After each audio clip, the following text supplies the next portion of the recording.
While our show is all about survival, sometimes in some unfortunate scenarios, that's simply off the table. In today's episode, we'll examine 7 of the most brutal and bizarre deaths in human history. And let me warn you, this one's not for the squeamish. What tiny mistake led to one of the most gruesome diving accidents ever? How did a Disney attraction become a rotating death chamber? And what horrifying fate was waiting for an Arby's manager? Death. Hisashi Ouchi, the most radioactive man. For a nuclear plant worker in Japan, sadly, his claim to fame was becoming the most radioactive man ever. And no, he didn't get any cool superpowers. It all started on September 30th, 1999, when 35-year-old Hisashi Ouchi went to work at a nuclear fuel processing plant in Tokamura, Japan. He and 2 other workers were tasked with purifying uranium oxide to produce fuel rods for an experimental reactor. What could go wrong? Ouchi stood by the large fuel tank holding an industrial-grade funnel while his co-worker poured a little too much uranium oxide into it. Suddenly, there was a blinding flash of blue light, a sign of a nuclear reaction gone wrong. Just moments later, Hisashi absorbed more radiation than possibly any person before him, around twice the lethal dose in humans. He arrived at the hospital with a swollen red face and bloodshot eyes. 一気に日焼けをしちゃったぐらいの赤さを帯びてて、手がすごい腫れてて、でそっちが痛いっていう風に言ってて。But just a day later, things started to get ugly. Hisashi's stomach was swollen, his body ached with pain, and he was having trouble breathing. By day 6, a specialist had examined his bone marrow and determined he was no longer generating any new cells.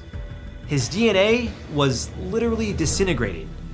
A week later, Ouchi was given a blood stem cell transplant courtesy of his sister, but it didn't help. He began developing blisters all over his body, his skin started falling off, and he had to be fed intravenously. At this point, most doctors would consider Hisashi a lost cause. But because he was such a unique case study, they kept him alive with constant blood transfusions and tried many experimental treatments. Through all this, his pain only got worse. Poor guy, really living up to the Ouchi name. Sorry, I couldn't resist. All jokes aside, after 83 excruciating days, just a few days before Christmas, Hisashi died of cardiac arrest due to multiple organ failure. The Japanese government ruled that a lack of regulatory oversight and safety training at the nuclear plant was to blame. Speaking of blame, our next story shows why being a failed leader in the 17th century had gruesome consequences. Johan de Witt, the Dutch dinner of death. If you think politics are messy today, well, you're not wrong. But they're nothing like the late 1600s in the Netherlands. For the ruler of Holland at the time, Johan de Witt, life was good. The Dutch Empire was one of the greatest powers in Europe, and the money from their booming trade empire was pouring in. Like his father before him, Johan gained the respect of his people for his political skills. He negotiated peace talks with England and other European countries, keeping conflict at bay. That was until 1672, when Louis XIV of France declared war against the Dutch.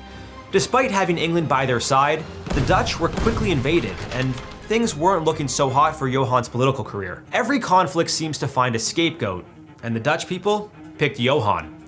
Yearning for a better leader, citizens embraced de Witt's rival William III of the House of Orange-Nassau. Meanwhile, Johan's brother Cornelis was arrested and tortured for conspiring against William. Johan went to visit his brother in The Hague to try to settle the matter, but little did he know that a large crowd was waiting for him outside. With no guards around, an angry mob dragged the 2 brothers out and began literally ripping them apart, piece by piece. Mangled and torn, the townsfolk stripped them naked and hung their bloodied bodies up by their feet. And this is where things really went south. While details are murky and have been debated by historians, it's been said that their bodies were cut into pieces and eaten, with one member of the mob swallowing an eyeball. This is why you invest in good security, folks. This next story brings a whole new meaning to breaking under pressure. It's been said that offshore oil rigs are one of the most dangerous places to work. It's high risk, high reward, but if you're considering it as a career, this story might make you change your mind. On Saturday, November 5th, 1983, in the Norwegian sector of the North Sea, 4 deep-sea saturation divers were routinely servicing underwater equipment on the Byford Dolphin oil rig. Saturation divers have a pretty unique job. They descend to depths of up to 500 feet or more and can spend up to 28 days on a job, living in a cramped, highly pressurized chamber where they eat and sleep. It takes a whole crew to pull it off, from a team operating the crane attached to the diving bell, a crew to monitor the divers, and even cooks to prepare them meals. However, the most crucial role in the operation is that of the tenders. These guys unspool the air supply tubes and communication wires, called the umbilical, connecting the divers to the surface. Their literal lifeline. For William Crammond, it was a job he had performed many times. Part of his duty was to help the divers safely depressurize in living chambers on the rig's surface. That morning, Crammond safely escorted 2 divers to one of 2 pressurized living chambers by carefully connecting and disconnecting the highly pressurized diving bell. To avoid decompression sickness, commonly known as the bends, saturation divers have to slowly acclimatize to normal pressure over a long period to prevent gas bubbles from forming in their bloodstream. Crammond and another tender, Martin Saunders, prepped the other 2 divers to enter the first chamber. To do this safely, the diving bell was meant to be detached only once the chamber doors were completely shut. But sadly, whether it was poor timing or an equipment malfunction, the door wasn't fully closed. Instantly, 9 atmospheres of pressure, over 130 pounds per square inch, exploded outward. The diving bell pummeled Crammond to death and seriously injured Saunders. But they got off easy. Inside the chambers, 3 divers, Edwin Arthur Coward, Roy P. Lucas, and Bjorn Bergerson, were soda streamed from the inside. The nitrogen in their bloodstream rapidly formed gas bubbles and killed them instantly from the explosive decompression. But the diver who had it the worst was Truls Hellevik. He was standing right in front of the door of the diving bell when the pressure was released, immediately sucking his body through the narrow opening. It was broken into several pieces and spewed out on the deck as if he had been thrown into a life-sized meat grinder. Thankfully, the accident led to sweeping reform in commercial diving safety. Nowadays, saturation divers are slowly being replaced by remotely operated vehicles, or ROVs. Now, that's a job that actually makes sense for a robot to take. Speaking of, this next story justifies my crippling fear of animatronics. Ugh. Deborah Gale Stone, the last trip to Disneyland. Disneyland is full of adrenaline-pumping rides like Space Mountain and the slow but spooky Haunted Mansion. They say it's the happiest place on Earth. Well, that may be true for some people. For 18-year-old Deborah Gale Stone, it was the scariest. The beloved theme park has had its fair share of tragedies over the years, but nothing compares to this one. It was a sunny summer day in July 1974. Deborah was working as a hostess at the Disneyland Resort in Anaheim, California. The perfect job to save up for college. Deborah greeted guests and welcomed them to the hot new attraction, America Sings, a rotating carousel of animatronic animals singing about US history. Guests would sit in one of the 6 seating areas surrounding the turning platform. These were split up using divider walls, turning every 4 minutes as the show continued.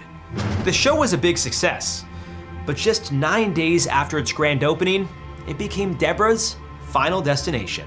After the 24-minute show, there was a 45-second interval during which the carousel stopped, allowing guests to leave. Then, the machine kicked back into gear. At around 11 p.m., one of the last shows of the night, Deborah ushered everyone out and was getting ready to welcome the next group of eager guests. At this point, the outer ring of the attraction would spin and bring in the next seated group. But sadly, Deborah was in the wrong place at the wrong time.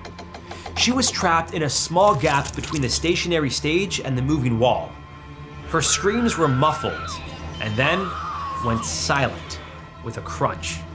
She was crushed to death in what could only be described as a giant vice. Audience members who heard her screams believed it was part of the act, but as they continued into the show's intro, a crowd member called for help. Sadly, by the time the emergency staff arrived, it was too late for Deborah. Disney launched an investigation and shut down the attraction. Temporarily. It reopened just 3 days later. Are you kidding me? To prevent further accidents, they installed safety lights and the rotating walls were swapped out with breakaway versions, in case you don't want to be crushed to death. But the real kicker? Deborah's parents filed a lawsuit against Disneyland and were only given a small settlement. Talk about being taken for a ride. Now, this next story also involves being trapped and will send shivers down your spine. Niuet Le, a chilling death at Arby's. Fast food workers are considered some of the hardest workers, and we fully respect their hustle. For a lot of folks, it's literally how they survive. But as with any high-stakes workplace, accidents do happen. For one Arby's manager in 2023, sadly, it was an accident that could have been easily avoided. A Houston woman froze to death. It's one of the most horrific deaths you can imagine. 63-year-old Texas native Niuet Le and her son were transferred to a new Arby's restaurant in New Iberia, just 30 minutes south of Lafayette, Louisiana. On May 11th, around 9 a.m., Le started her opening duties as the floor manager. This included counting the inventory and checking items like buns and meat from the walk-in freezer. What she didn't know was that there had been problems with the latch on the freezer door lately. The freezer was around minus 10 degrees Fahrenheit, which is fine for short periods, except as soon as Le tried to exit, she realized the door wouldn't budge. Typically, freezer doors like these are built to be thick and heavy to create a proper seal, which, unfortunately for Le, created a sound barrier as well. And to make things even worse, she didn't have her phone on her to call for help. Sadly, no matter how hard she banged on the door, none of her coworkers heard her. I mean, in all fairness, fast food kitchens can get pretty loud. It wasn't until 6 hours later that her son, Nguyen, who had just started his evening shift, came across the devastating scene. Sadly, his mother was completely frozen with bloody hands from beating on the door. After the tragedy, Nguyen and his siblings sued Arby's for unsafe working conditions. It was later revealed that the freezer door was broken and employees had been using a screwdriver to open it for months. How do you not report something like that? I mean, come on. Dying from hypothermia is one of the worst ways to go. In minus 10 degree conditions like Arby's freezer, it would kick in after around half an hour. When your body temperature drops significantly like this, your nervous system, heart, and other organs begin to shut down. You'll start shivering, grow dizzy and confused, and eventually pass out and die. This next story might make you think twice about where you hold your work meetings. The Erfurt latrine disaster. In July of 1184, in the medieval city of Erfurt, now considered central Germany, a meeting was set to resolve an ongoing land dispute between Landgrave Louis III of Thuringia and Archbishop Conrad of Mainz. On his father's orders, 18-year-old King Henry VI was brought in to mediate with the help of several nobles. Henry VI decided the meeting should take place on the upper floor of a 2-story building next to the Erfurt Cathedral. Whether it was for the view or his lofty ambition, it's hard to say why.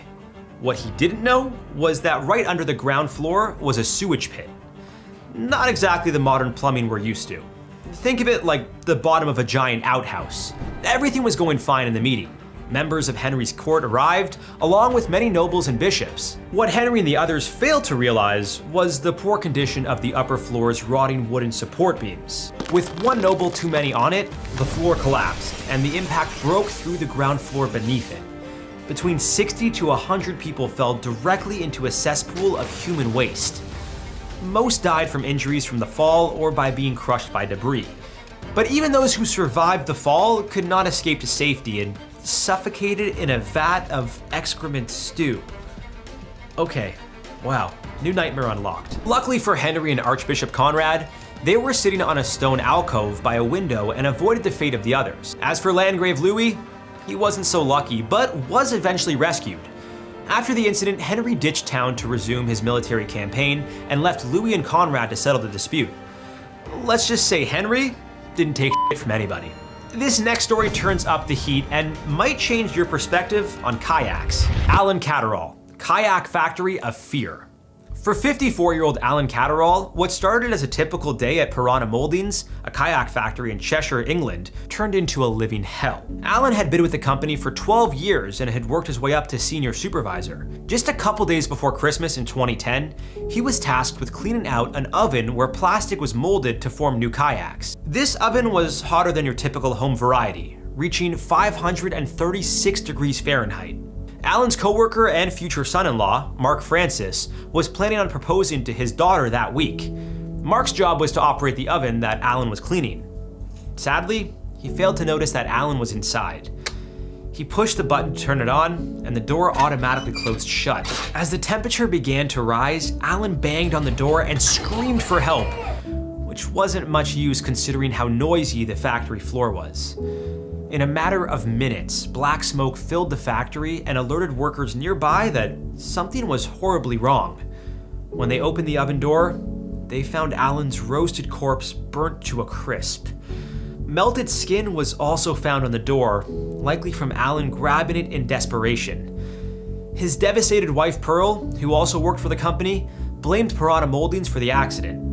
A health and safety executive, Martin Haywood, revealed that the oven doors were set to automatically close whenever the electrical supply was switched back on, a warning the factory had ignored several times before. A lawsuit was filed against the oven's designer, technical director Peter Macarith, who was found guilty of breaches of the Health and Safety Act. The company was also found guilty of corporate manslaughter and was fined over £200,000, or about 260,000 USD today. As it turns out, there wasn't sufficient training on how to use the ovens and properly clean them safely. Since then, escape hatches have been added. What an absolute tragedy. And once again, this just goes to show how a simple oversight can lead to unthinkable horrors. Our heart goes out to all the families and friends of the victims we mentioned today. You know that classic saying, what doesn't kill you makes you stronger? Well, after this video, you might want to rethink that. Because today we are looking at the torture methods that were designed to kill you. Slowly, painfully, and in the most horrifying ways you can imagine. From rats to racks, we're counting down the top 10 most painful torture methods in history. Viewer discretion is advised. This episode is not for the squeamish. What torture method turned honey into a deadly weapon? How did rats become one of the most feared tools of unbearable agony in medieval Europe? And was there a secret way to survive the infamous Iron Maiden? Torture, the fine line between a roller coaster ride and a horror story. This practice is easily one of the darkest parts of human history, but also one of the most fascinating. For centuries, torture has existed for three main reasons: punishment, intimidation, and interrogation. But for some deranged people, torture was considered to be entertainment. Side-eye to you, Vlad the Impaler. Whether it was to punish criminals, scare their enemies, or squeeze out confessions, humans have come up with spectacularly horrifying ways to inflict pain upon one another. Here's the thing. Not all torture methods were created equal. Some were designed to cause prolonged suffering for their poor victims, dragging out the agony for days. Others were meant to be public spectacles, sending out a clear message to anyone who dared to cross the line. Now, you might be wondering, is there even a way to measure the pain? And if so, which one hurts the most? You sick individual, we've got you covered. Scientists actually have a tool for that. It's called the dolorimeter, or the Dole scale, and its purpose is to quantify how much pain a person is experiencing. Think of it like a thermometer, but instead of gauging your body temperature, it uses heat and pressure to see how much pain you can take. The methods we're about to cover would likely reach the higher end of this Dole scale within a few seconds. These include ancient inventions, medieval nightmares, and a few DIY projects of twisted minds that will shock you. And to stay true to our show, we'll explore how to survive these pain machines, if that's even possible. Number 1, the Brazen Bull. This barbaric act first popped up in ancient Greece around 560 BCE, thanks to Paralaus of Athens. So a guy named Paralaus invented a device that brings unspeakable peril. Got it. After building this gnarly thing, the only target market for a sale was a tyrant. Naturally, this brought him to Phalaris, a tyrant who, spoiler alert, wasn't exactly known for being an upstanding member of society. That says a lot since we were talking about a time when dudes dueled each other for dissing a deity. Wait, that still happens today. Pop quiz, how did Paralaus meet his end? Think you've got it? Drop your theories in the comments. The Brazen Bull was a hollow metal statue, which made it possible to lock people inside. And as much as this triggers my claustrophobia, it gets worse. The real torture is from the fire lit underneath it. The metal would heat up, slowly singeing the victim's body. Then the air inside would roast them alive. But the best innovation from Paralaus was an acoustic system which turned the victim's screams into sounds that resembled a bull's roar. The temperature inside could reach 500 degrees Fahrenheit in just 15 minutes. That's as hot as an oven on its max setting. On the Dole scale, this would easily be a 10 out of 10. Now, could anyone survive this? That's unlikely. But if you've got an Indiana Jones type friend on the way to save you, here's how you can stall. First, stay as low as possible inside the bowl to avoid the hottest air rising to the top.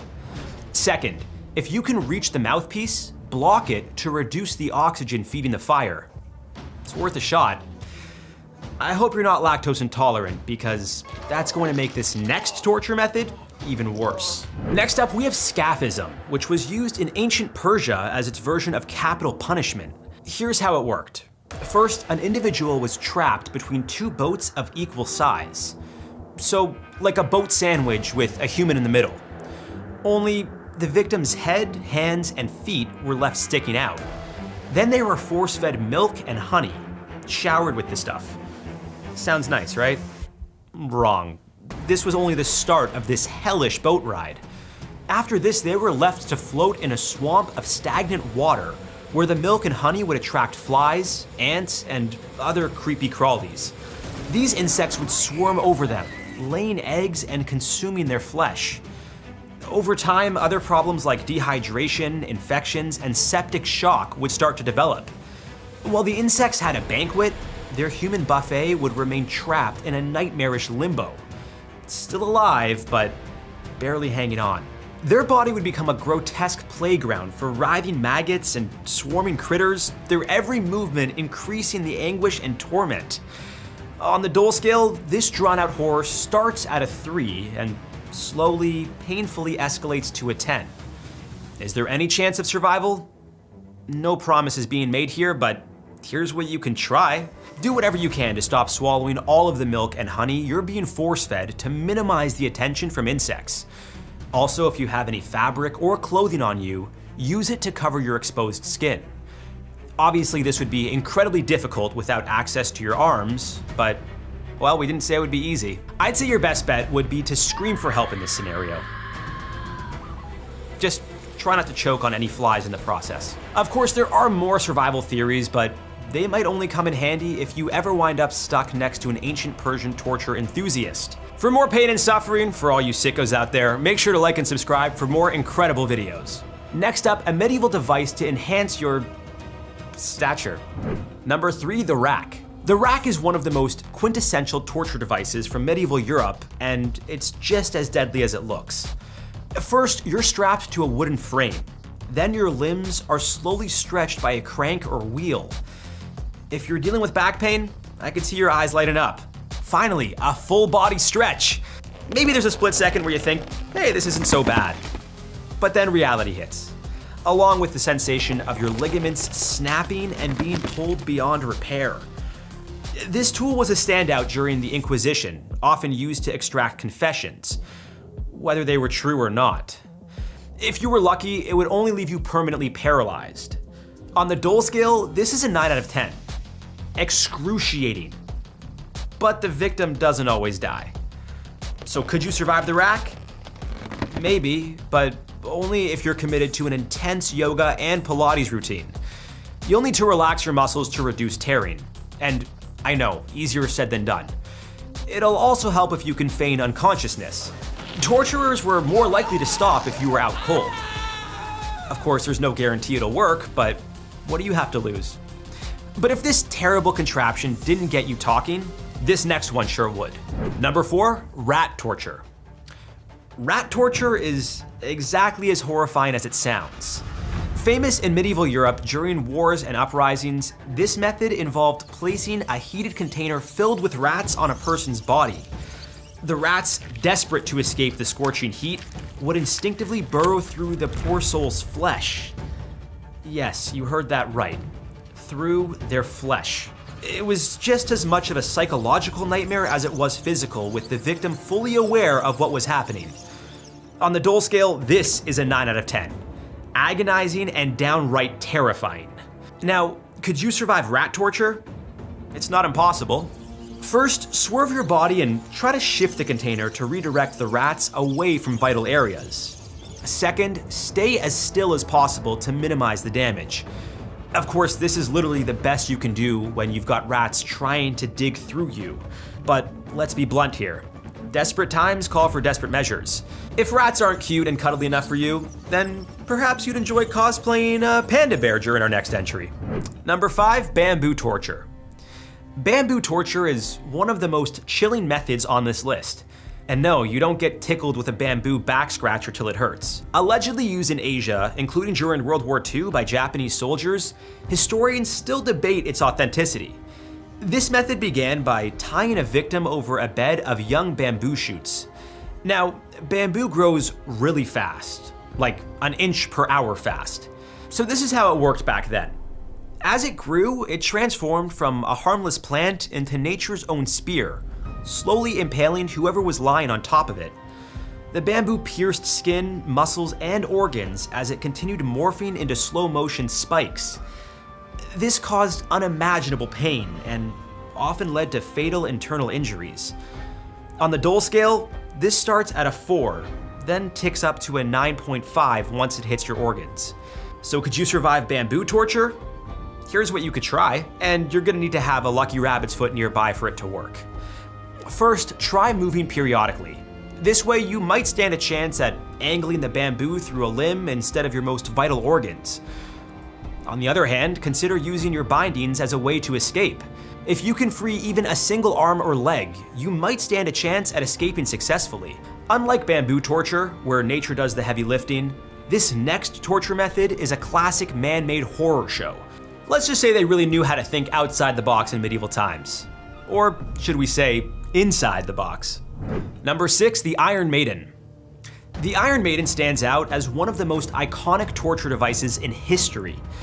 It's so iconic, in fact, that it inspired the name of one of the most influential heavy metal bands of all time. Picture a coffin-shaped box lined with sharp spikes from top to bottom. The impalee is forced inside, and the door is slowly shut, driving the spikes deep into their flesh. That sounds painful, but quick. What's the twist? Well, the spikes were strategically placed to avoid vital organs, meaning the victim wouldn't die immediately. Instead, they would endure prolonged claustrophobic agony for hours or even days. On the Dole scale, this is an 8 out of 10.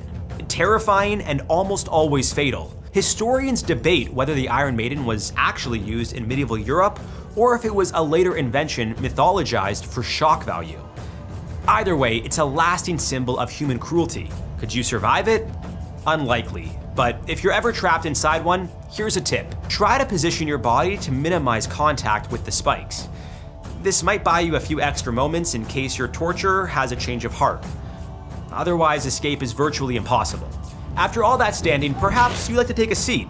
You're welcome to in this next torture method. Number 7, the Judas Cradle, aka the Iron Chair. The Judas Cradle is just as merciless as it sounds. Victims were forced to sit on a pointed pyramid-shaped seat, which would slowly stretch or pierce their insides, causing unimaginable pain and severe internal damage. This medieval European device was designed to prolong suffering, often leading to infections and ultimately a slow, agonizing death. On the Dole scale, it gets a harrowing 7 out of 10. Could you survive the Judas Cradle? The odds are grim, but there's one slim chance. Like many of our other deadly devices, minimizing your movement is key. Staying as still as possible might reduce the severity of injuries, which could include having your pelvis torn apart, though infection is almost inevitable. It's like when you've had a really spicy burrito and you refuse to move from your spot to avoid making it worse.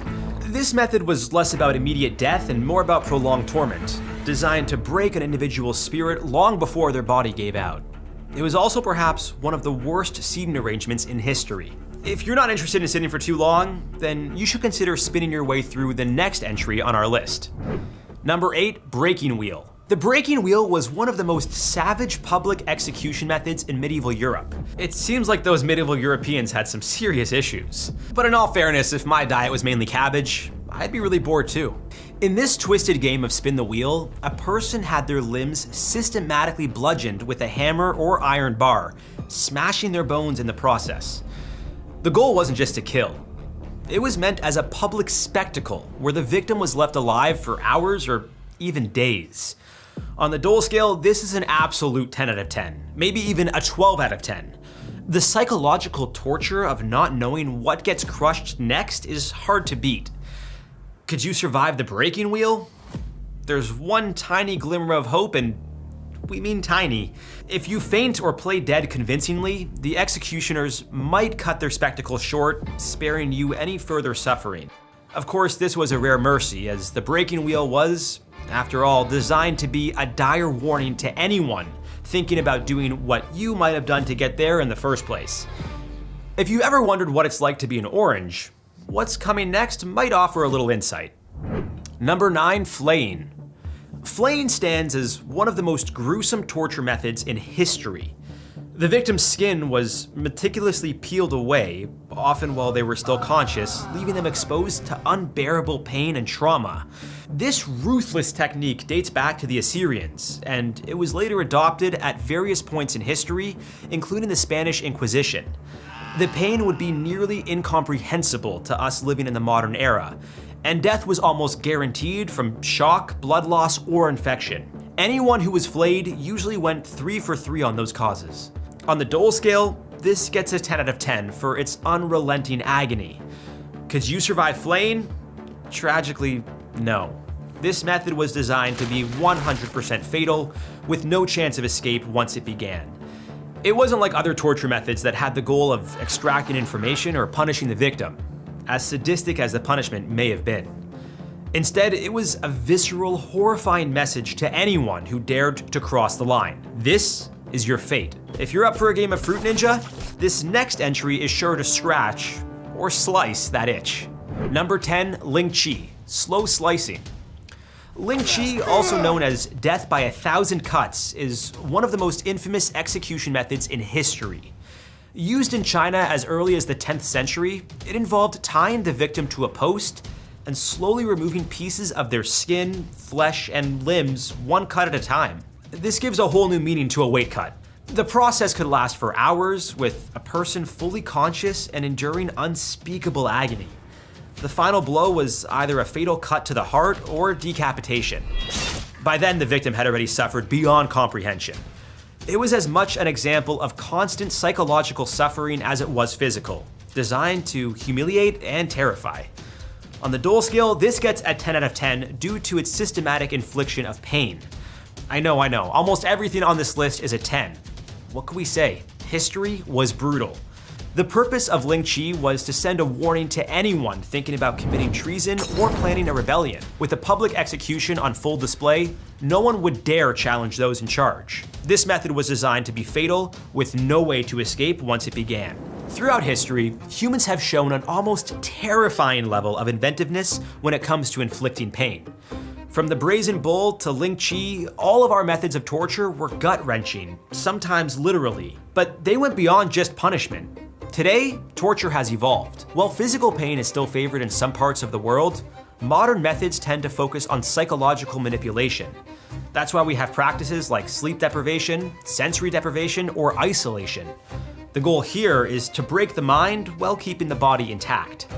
It's a chilling reminder that even after thousands of years, humans will find cruel ways to exert power over others.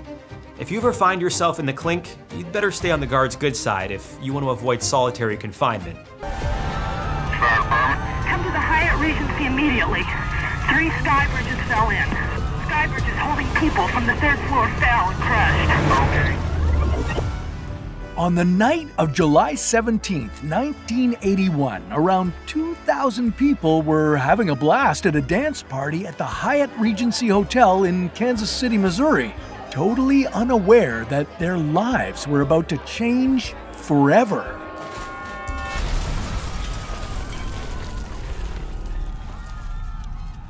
According to survivors, the most terrifying moment of this nightmare experience was the 2 seconds after the 2 atrium skywalks fell on the crowd. And it immediately smelled like death. Then all chaos broke loose. As soon as I opened up the door, I saw just people screaming, moaning, and groaning. Hundreds of people were crushed under more than 70 tons of concrete, steel, and glass, shattering the lives of countless families in a tragedy that Kansas City will never forget. But for survivors and rescuers, the nightmare had just begun. How many people were trapped under the debris? Why were rescuers deeply traumatized during the operation? I remember one of my buddies trying to help this man. He was pulling and pulled his arm off. And who was responsible for this outrageous tragedy? In 1978, Kansas City was buzzing with excitement as they broke ground for construction of the new Hyatt Regency Hotel. The hope was that it would bring a wellspring of new jobs and tourism to the city. 2 years later, the skyline was transformed by the 40-story modern and elegant hotel. But it was the bold architecture in the lobby that would etch the building's name into the history books. 3 massive 40-meter skywalks connected both sides of the hotel, leaving visitors in awe. The Hyatt Regency opened its doors in 1980, and by the summer of 1981, it was packed with guests. The hotel hosted dance parties on Friday evenings and invited the community to enjoy the landmark building. The parties were a huge success, drawing massive crowds every week, more than what the hotel was designed to handle. A series of structural flaws had been overlooked during construction, which happened on a very tight deadline. We'll dive deeper into that later, but first, let's explore how the victims managed to survive this harrowing ordeal. Around 7 p.m., the energy was electric. The band was performing tunes from the big band era. Hundreds of couples were tearing up the dance floor while dozens more looked on from the skywalks. A news crew was there that night to capture the popular social event. As they filmed the dancers, 2 loud bangs echoed throughout the atrium. Seconds later, 2 of the skywalks in the lobby collapsed over the crowd. As survivors attempted to flee, they began to realize the gravity of the tragedy. Hundreds of people were trapped under the debris. Among the chaos of concrete, twisted metal, and lifeless bodies, voices could be heard. Those who could still walk tried to help, but the debris was too heavy for them to rescue the trapped guests. In desperation, a survivor called 911. Fire department. Come to the Hyatt Regency immediately. 3 sky bridges fell in. 3 what? Sky bridges holding people from the 3rd floor fell and crashed. Okay. Dozens of survivors were in excruciating pain, some pinned beneath the bodies of their loved ones. Just when people thought things couldn't get any worse, the nightmare escalated. When the skywalks collapsed, they ruptured water lines, causing the atrium to flood. Trapped victims now faced an even bigger risk: drowning. Medical responders realized the situation was dire. They couldn't assist everyone. They had to focus on those whose lives could be saved. An hour after the disaster struck, a hotel engineer managed to stop the water flowing into the lobby, but it was already flooded with water and blood. The debris was too heavy for rescue teams to clear by hand. With people's lives at stake, they resorted to desperate measures, sometimes using chainsaws to amputate limbs and free survivors. The dead were brought to the ground floor exhibition area and laid out in a makeshift morgue. The hotel's lawn and driveway were set up as a triage area for the injured. Around midnight, rescuers attempted to free a young boy and his mother from the debris. And asked him his name and how old he was. He told me he was 11 years old. And it struck me at the time because my own son is 11. Finally, around 2 a.m., after more than 6 hours of being buried under tons of concrete, 11-year-old Dalton Grant and his mother were rescued. They pulled me out through that little hole, and everybody stopped what they were doing, and the whole lobby started to applaud. I think because they had pulled out a little bit of life out of a whole lot of death. But for others, the horror was far from over.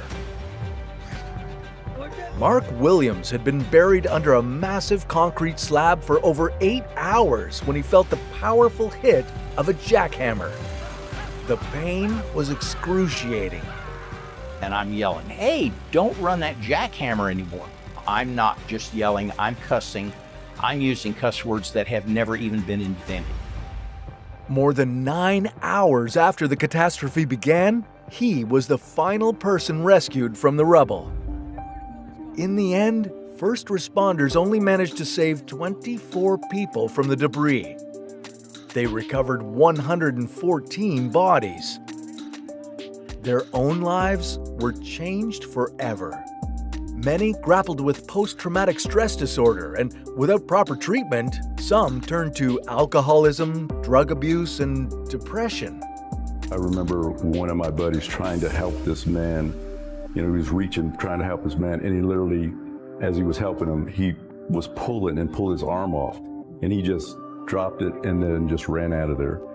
And I remember there was a lot of officers, paramedics, firemen that left the careers after that. As the city began to grieve for the dead, a question arose. Who was responsible for the tragedy? Federal investigators arrived 3 days later and launched a thorough investigation, discovering that the accident was caused by a last-minute structural change. Instead of suspending all 3 skywalks from the roof independently for maximum support, the engineers revised the plan to have the second-floor skywalk hanging from the fourth-floor skywalk. They wanted a clean look, as if the skywalks were floating in the air. But with all the weight of 2 skywalks being held up by 3 thin pairs of rods bolted to the roof, it was a disaster waiting to happen. With an unreasonably tight deadline, construction was fast-tracked to completion. The Hyatt even had a partial roof collapse during the build. Investigators found that the skywalks couldn't even support 1/3 of the weight they were holding that night. Architect Jack D. Gillum and head engineer Dan Duncan, responsible for the design flaw, had their licenses revoked but were never criminally charged. The Hyatt Regency paid approximately $140 million in reparations to the victims. But according to sources close to Hallmark, the company that owned the hotel, the total cost of the settlements and litigation was around $4.5 billion. One positive outcome of the tragedy is that authorities implemented stricter inspections and construction guidelines. It also changed the way first responders approach tragedy. Now, after operations like this one, counseling is mandatory for first responders to help them cope with PTSD. In 2015, 34 years after the disaster, survivors built a memorial to honor the victims of this tragedy. Unfortunately, this isn't the only tragedy caused by a simple oversight. In 1995, an American Airlines plane crashed into the Andes Mountains due to a basic mistake made by the pilots. Only 4 people survived, but they had a bigger struggle ahead. The unforgiving weather of the mountains.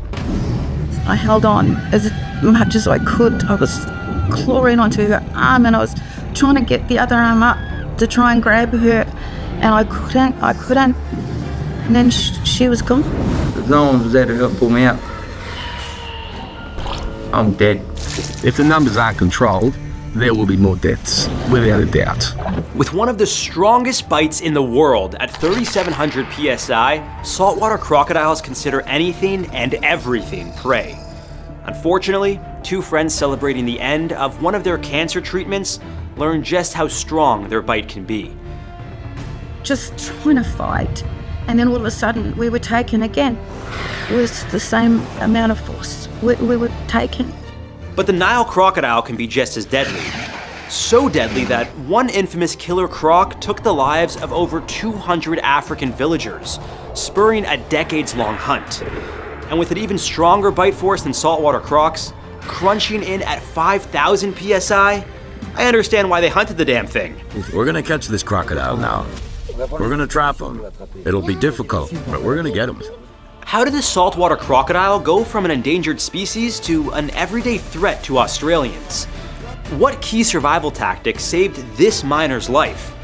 And is this infamous crocodile serial killer still lurking in the waters of Africa? There are 16 different species of crocodile, the most prominent being the saltwater and Nile crocodile. Their notoriety is likely due to their terrifyingly high kill counts. Saltwater crocodiles can be found in Australia and Southeast Asia, while the Nile crocodile is found across parts of Africa. They are responsible for killing approximately 1,000 people annually, with over 80% of the deaths coming from their razor-sharp teeth. Not only are croc attacks more common than shark attacks, but they're often less survivable. Known for being incredibly territorial, stealthy, and aggressive predators, crocodiles fear no one. Some towns and villages in Australia and Africa use rivers or lakes for fishing, washing clothes, or even just getting water. And this is often where crocodiles sit, patiently waiting to snatch their next unsuspecting victim.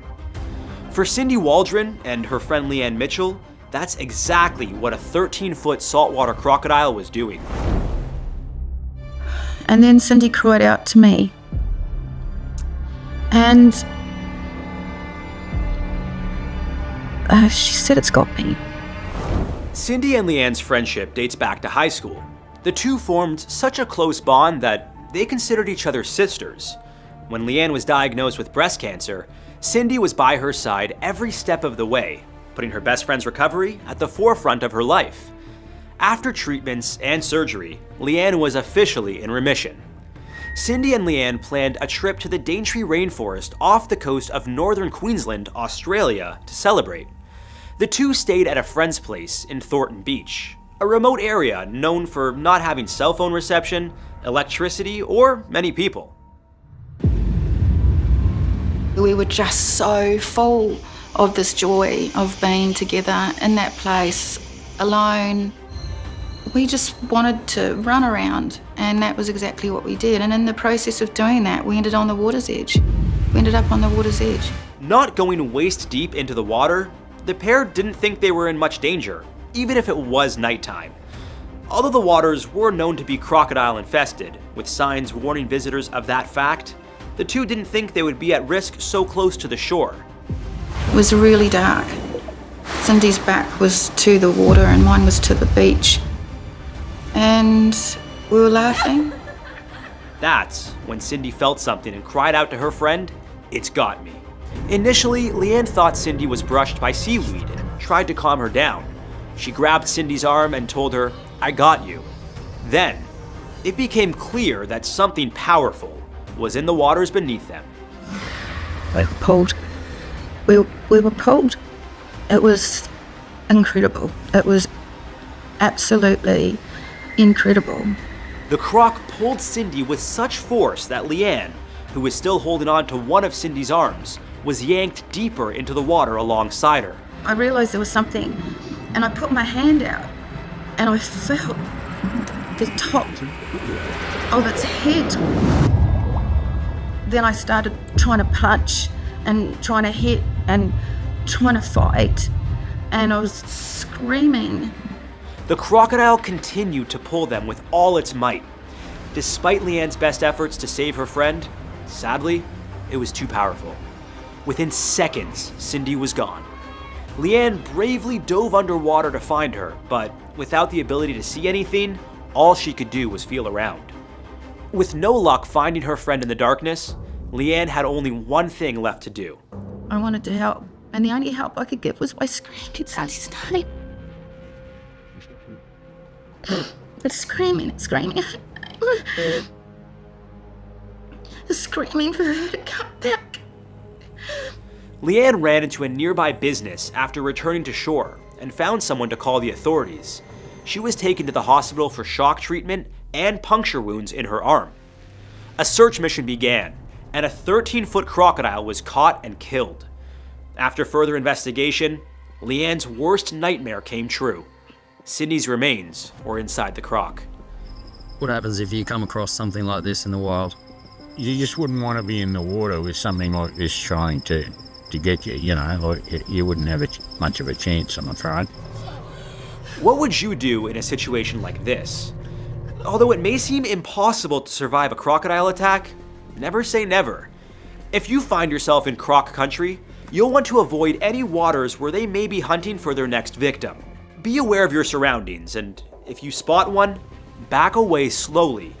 If you're on land, run in a straight line, as crocs can only move at 10 miles per hour. There's a common tip to run in a zigzag, but it turns out that it's just a myth. The goal here is to get as far away as quickly as possible. If you're in water, don't make sudden movements. Splashing water in its direction is one of the worst things you can do, as this can attract more attention. If a crocodile attacks, you'll want to fight back and aim for its eyes, as it's one of their most sensitive spots. And if you're planning a trip to Australia, that tip may just save your life. The country has been dealing with an ever-growing saltwater crocodile problem, and they're showing up in more populated areas. Following World War II, the saltwater croc population significantly declined as they were regularly hunted for their skins. Facing extinction, the country passed a law in 1971 that banned hunting them, which is still in place today. However, 6 decades later, the saltwater crocodile population has risen to unsafe numbers, with over 200,000 of them estimated to be calling various bodies of water across the country home. For Aussie Todd Barristow, when he cast his reel, things got very real. I ended up facing him like this on the mud, in the water, with just his snout sticking out.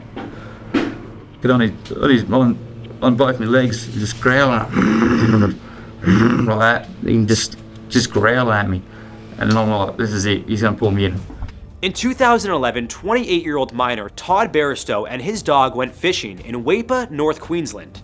Known for having more crocs than people, Weipa is referred to as croc country.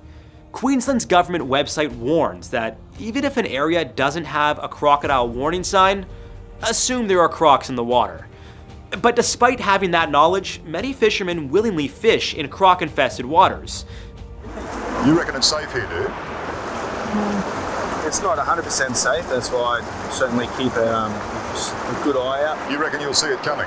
Well, maybe not. You don't see the one that gets you, that's what they say. It turns out what they say is true. When a massive crocodile attacked Todd, he definitely didn't see it coming. Within the blink of an eye, he was waist deep in the water, with his legs caught in the jaws of the croc.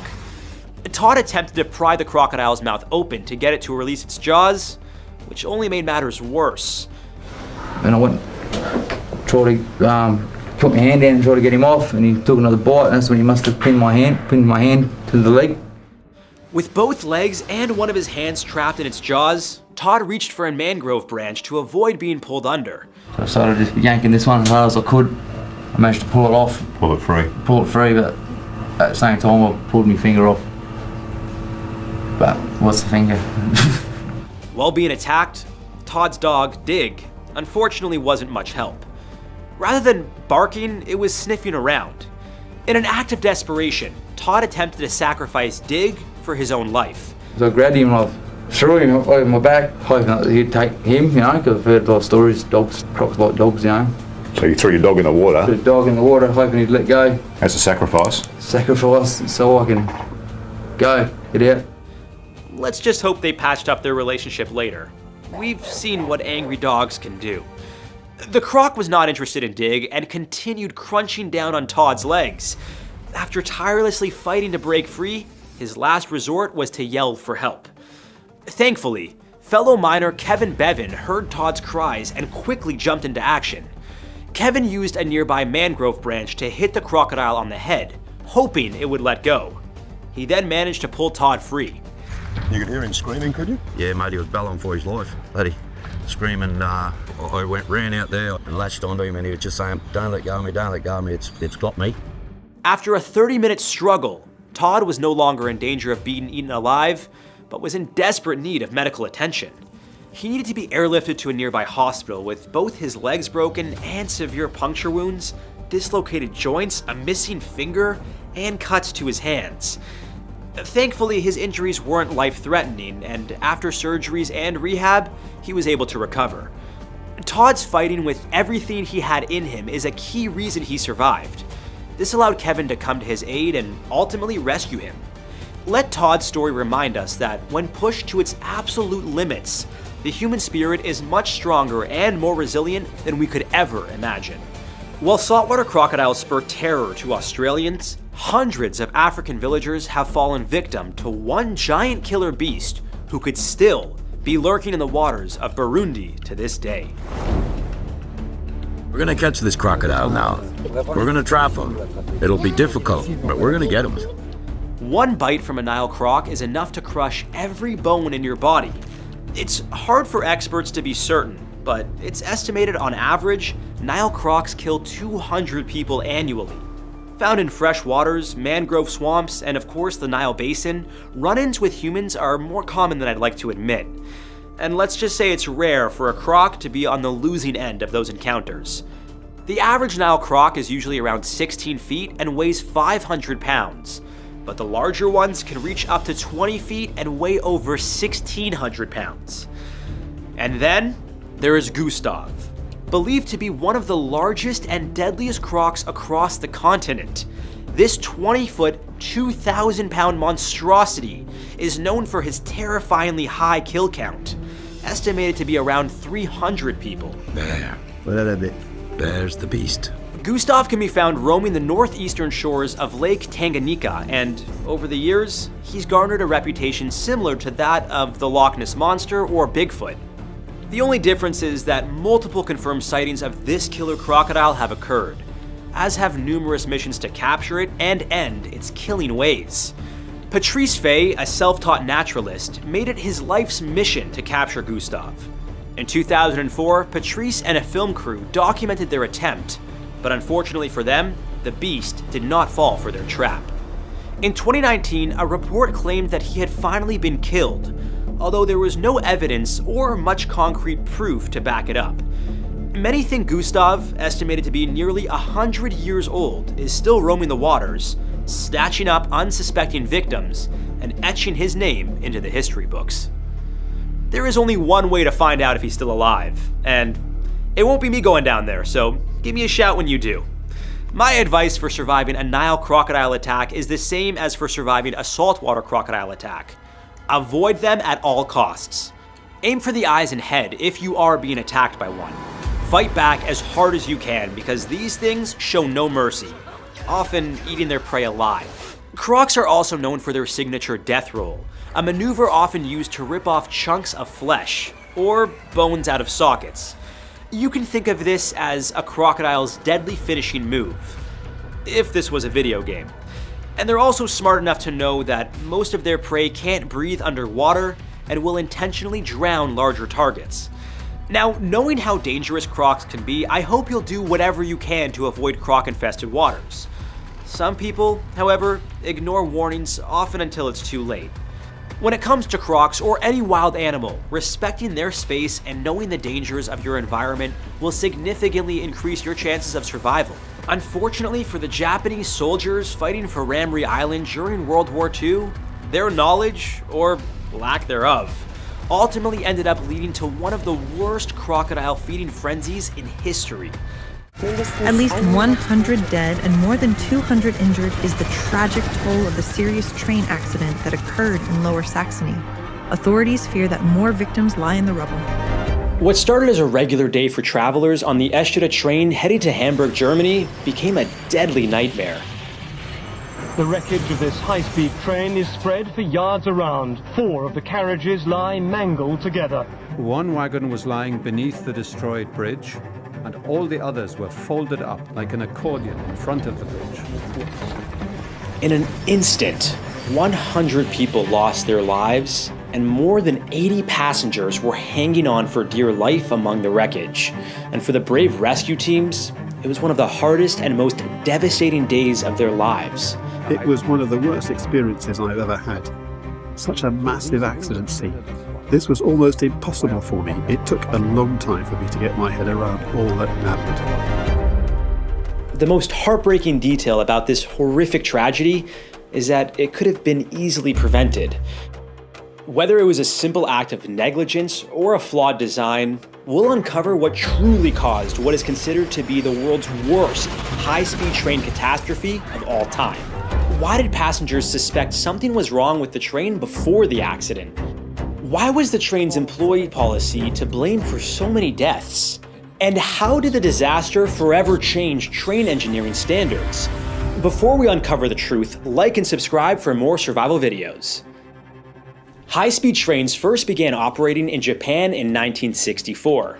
Known as the Shinkansen, or bullet train, this time-saving rail system has inspired countries around the world to create their own versions.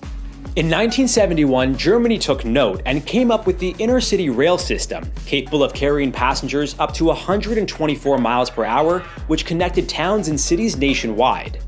2 decades later, on May 29, 1991, the Intercity Express, also known as the ICE, was officially launched. It boasted 5 new trains that were fancier and faster, reaching up to 174 miles per hour. They featured more comfortable seating, state-of-the-art engineering, and gourmet dining. That's what I call fast food. But not everything about these trains was up to standard. Many diners complained of heavy vibrations that would cause their dishware to shake. The company behind the ICE trains, Deutsche Bahn, had their best engineers look into the issue. They found that the solid metal wheels were causing the problem, so they quickly came up with a new design for a smoother ride. But little did they know, it would lead to a much deadlier one. On June 3, 1998, an ICE-1 train set off from Munich to Hamburg. Cruising at 124 miles per hour, carrying 287 passengers and 6 crew members, it was only a minute behind its scheduled arrival. The train would eventually reach the station, just not in one piece. With only 40 minutes left to their destination, everything was business as usual that day. That was until a passenger was startled by a loud bang. A steel shaft shot through the armrest of Jörg Dittmann, a passenger in coach 1. Yikes. It's a good thing his hand wasn't on that armrest. Dittmann asked a nearby ticket collector for help. The train employee said it was company policy to investigate an accident first before stopping the train, something their manager was responsible for. Even when the train started to sway about, he didn't show any signs of willingness to pull the emergency brake. He just wanted to find out what was wrong. As they returned to coach 1, the unimaginable happened. The train started to sway from side to side, and an even louder crash was heard. Survivor Udo Bauch, one of the few passengers sitting in the back of the train in first class, initially thought they hit another train. All of a sudden, there was a blow, an impact like nothing I had ever heard. And from then on, it all went very fast. Then, within the coach, I was thrown about, over and under, and from left to right. All sorts of chairs and train parts were flying against me, and I knew something terrible had happened. Just moments later, Coach 3 disconnected from Coach 2, with its back wheels traveling on different tracks. Somehow, the track switch was set off. It hurtled horizontally toward an overpass bridge, along with the rest of the coaches that followed. In the blink of an eye, Coach 3 smashed into 2 of the bridge's support beams. Everyone in the first 2 coaches, including the captain, dodged death that day. They continued along the railway, eventually stopping just over a mile past Eschede Station. Passengers waiting for the train were perplexed to see the shortened train zoom by. Coach 4 was then forced off the tracks, sliding under the bridge before it collapsed. 3 railway workers who were doing track work along the line that day were killed instantly. The train car continued until it crashed into the tree line. But coaches 5 and 6 weren't so lucky. Several hundred tons of concrete from the bridge collapsed onto them, crushing the rear half of Coach 5 and all of Coach 6 like a soda can. What was once a luxury onboard restaurant full of people was smashed to 6 inches in height. Sadly, the majority of the bodies on those coaches were unidentifiable. All the coaches behind the collapsed bridge smashed into one another like an explosive accordion. A total of 101 people were killed and over 200 injured, 88 of them severely. When the Hamburg police got the call, they knew they had to act fast. After just a few minutes, what was initially deemed a local emergency escalated into a national one, with the German army and first responders from surrounding cities being called upon. Within hours following the crash, nearly 2,000 rescue personnel arrived. Some were looking for survivors, others were treating the wounded. All while chaos surrounded the entire area. It was like nothing anyone had ever experienced before. Muffled screams were heard and rescuers needed to move quickly. But believe it or not, the hardest part of all was actually getting inside the train. As firefighters and medical workers arrived on the scene, they knew it was a ticking clock to save people from the burning wreck. But this proved to be much harder than they initially anticipated for an unexpected reason: the train's windows. The original ICE cars were made with rigid aluminum frames, no emergency exits, and windows that were nearly impossible to break. First responders had to bring in machinery and cranes to remove pieces of the train and reach the survivors. Some believe the amount of time it took to get to the survivors is what led to such a high death toll. Sadly, many were left to bleed out because of how impossible it was to get into the train. As bodies continued to get pulled from the wreckage, what was originally an area created for the survivors was quickly turned into a makeshift morgue. Within 12 hours of the crash, 78 bodies had been recovered. But not all of them were in one piece. 4 teams were specifically sent to sort body parts, working around the clock to ensure all the deceased were properly identified. Many of the grieving families wanted answers, but most of all, justice for their loved ones. After the wreckage had been cleaned up and all the bodies recovered, the Fraunhofer Institute for Structural Durability and System Reliability was tasked with the investigation. The public demanded answers, and the Deutsche Bahn's reputation was on the line. Slowly but surely, things started to fit together. While cleanup crews removed debris, investigators noticed scratches and missing pieces of concrete nearly 4 miles behind the crash site. This led them to believe something had taken the train off the track. 2 pieces of metal were also found lodged in the front cars, one of them being the piece that was brought to the attention of the Coach 1 ticket collector's manager. The vibrating I mentioned earlier, which restaurant goers complained about following the launch of the ICE trains, was thanks to the train's monoblock wheels. The engineers decided to replace them with a wheel tire design consisting of a rubber ring separating the steel tire and wheel body. This design is similar to the one used on trams, or streetcars as we like to call them here in North America. And although it fixed the vibration issue, it turned out to be the main cause of the crash, responsible for killing over 100 people. Unfortunately, very few tests were done to determine how the new wheels would hold up traveling at such high speeds so often. The steel shaft that shot through Coach 1 and within inches of Jörg Dittmann's hand turned out to be a part of the wheel that had snapped due to cracks from wear and tear. Prior to the crash, when the wheels were inspected for damage, everything looked fine on the surface.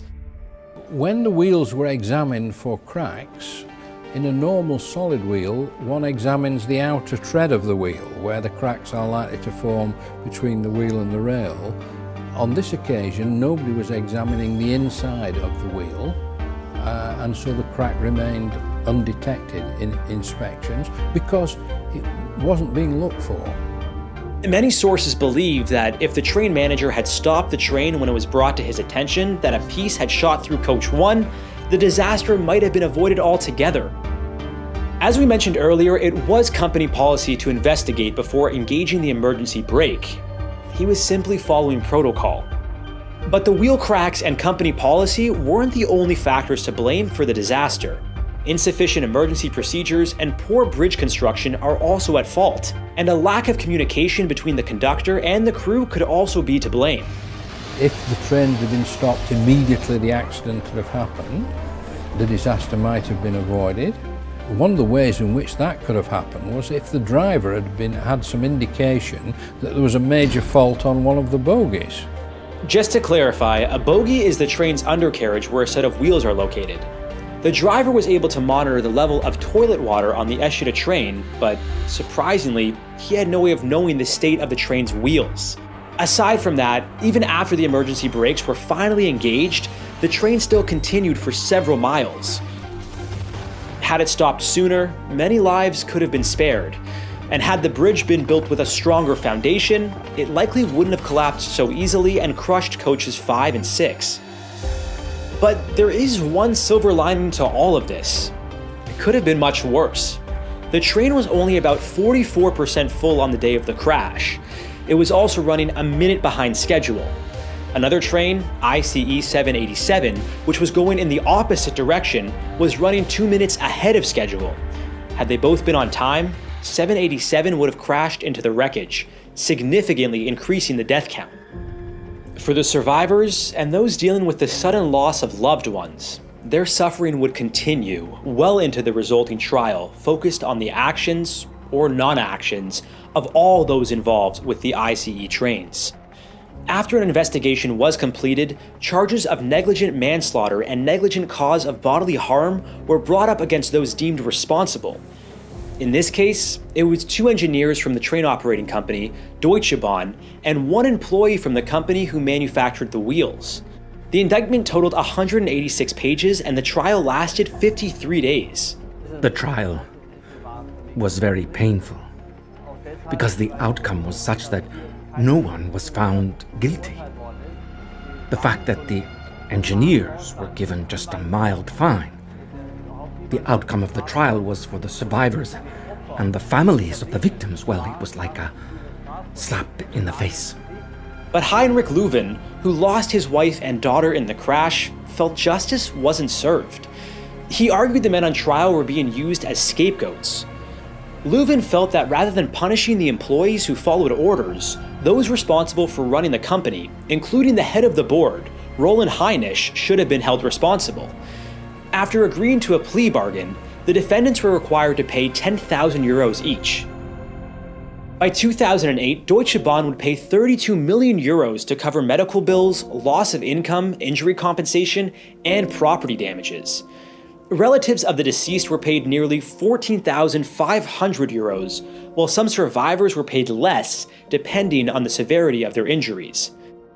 Later that year, Deutsche Bahn CEO Johannes Ludewig visited the site and made a statement of condolence. Many of the grieving and those affected by the disaster felt angered by this. They deserved a proper apology. Even 10 years after the incident, the company refused to take responsibility for what had happened.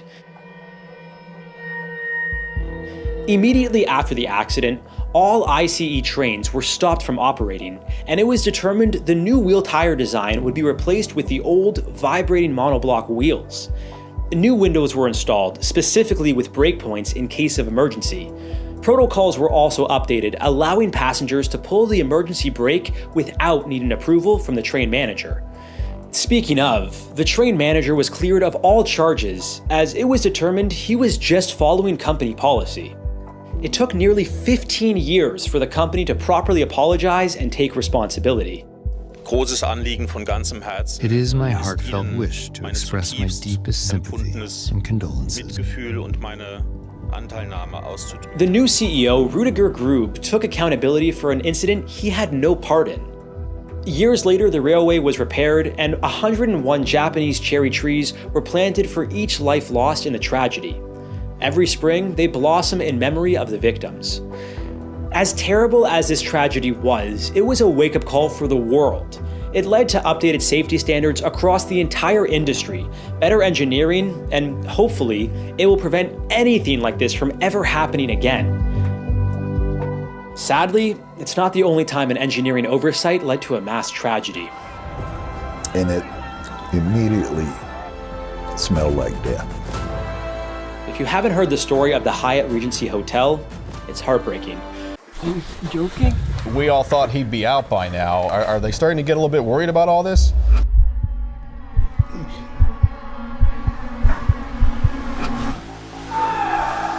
People disappear all the time, but some vanish underground. Literally. It's this for 4 miles. America's cave system is a vast labyrinth. with 45,000 known caves and counting.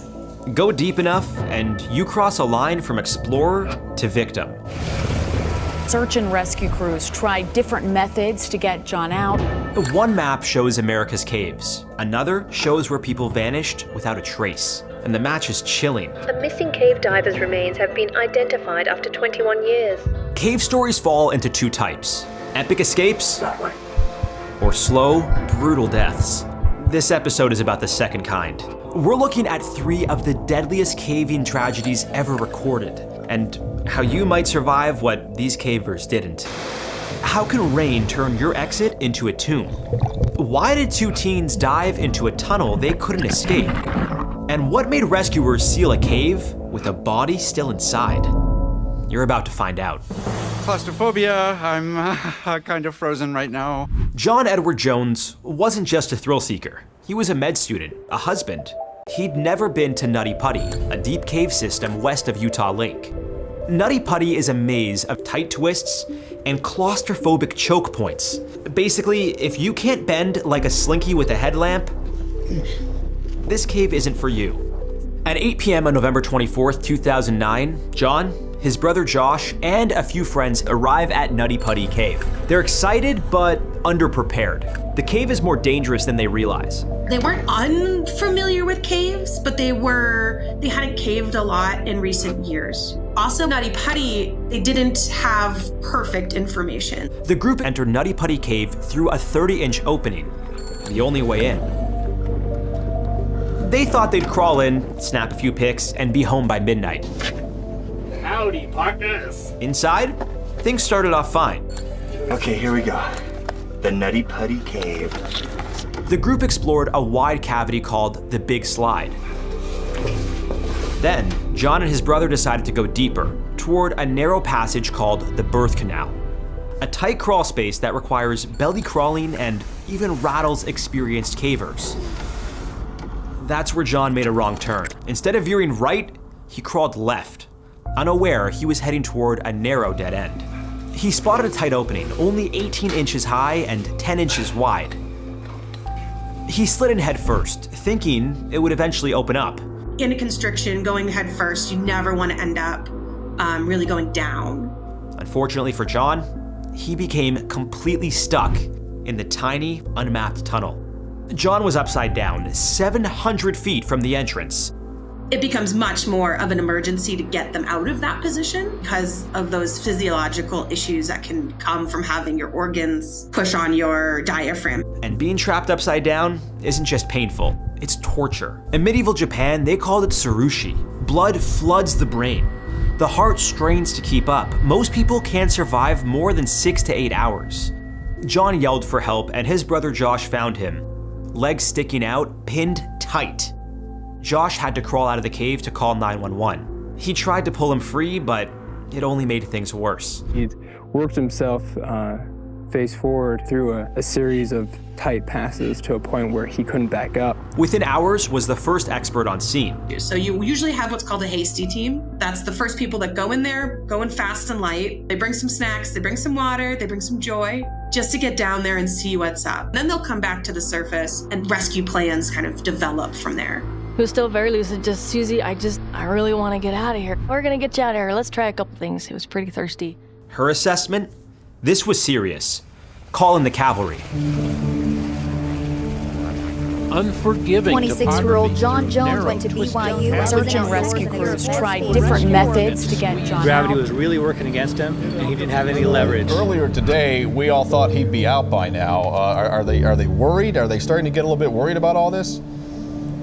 They're very worried. This man is about my size. He's around 190, 200 pounds and 6 feet tall, so a very large guy, and he's in this space only 18 inches wide. The surface was crawling with emergency workers, and John's wife, Emily, had arrived. By this point, at least 10 hours had passed.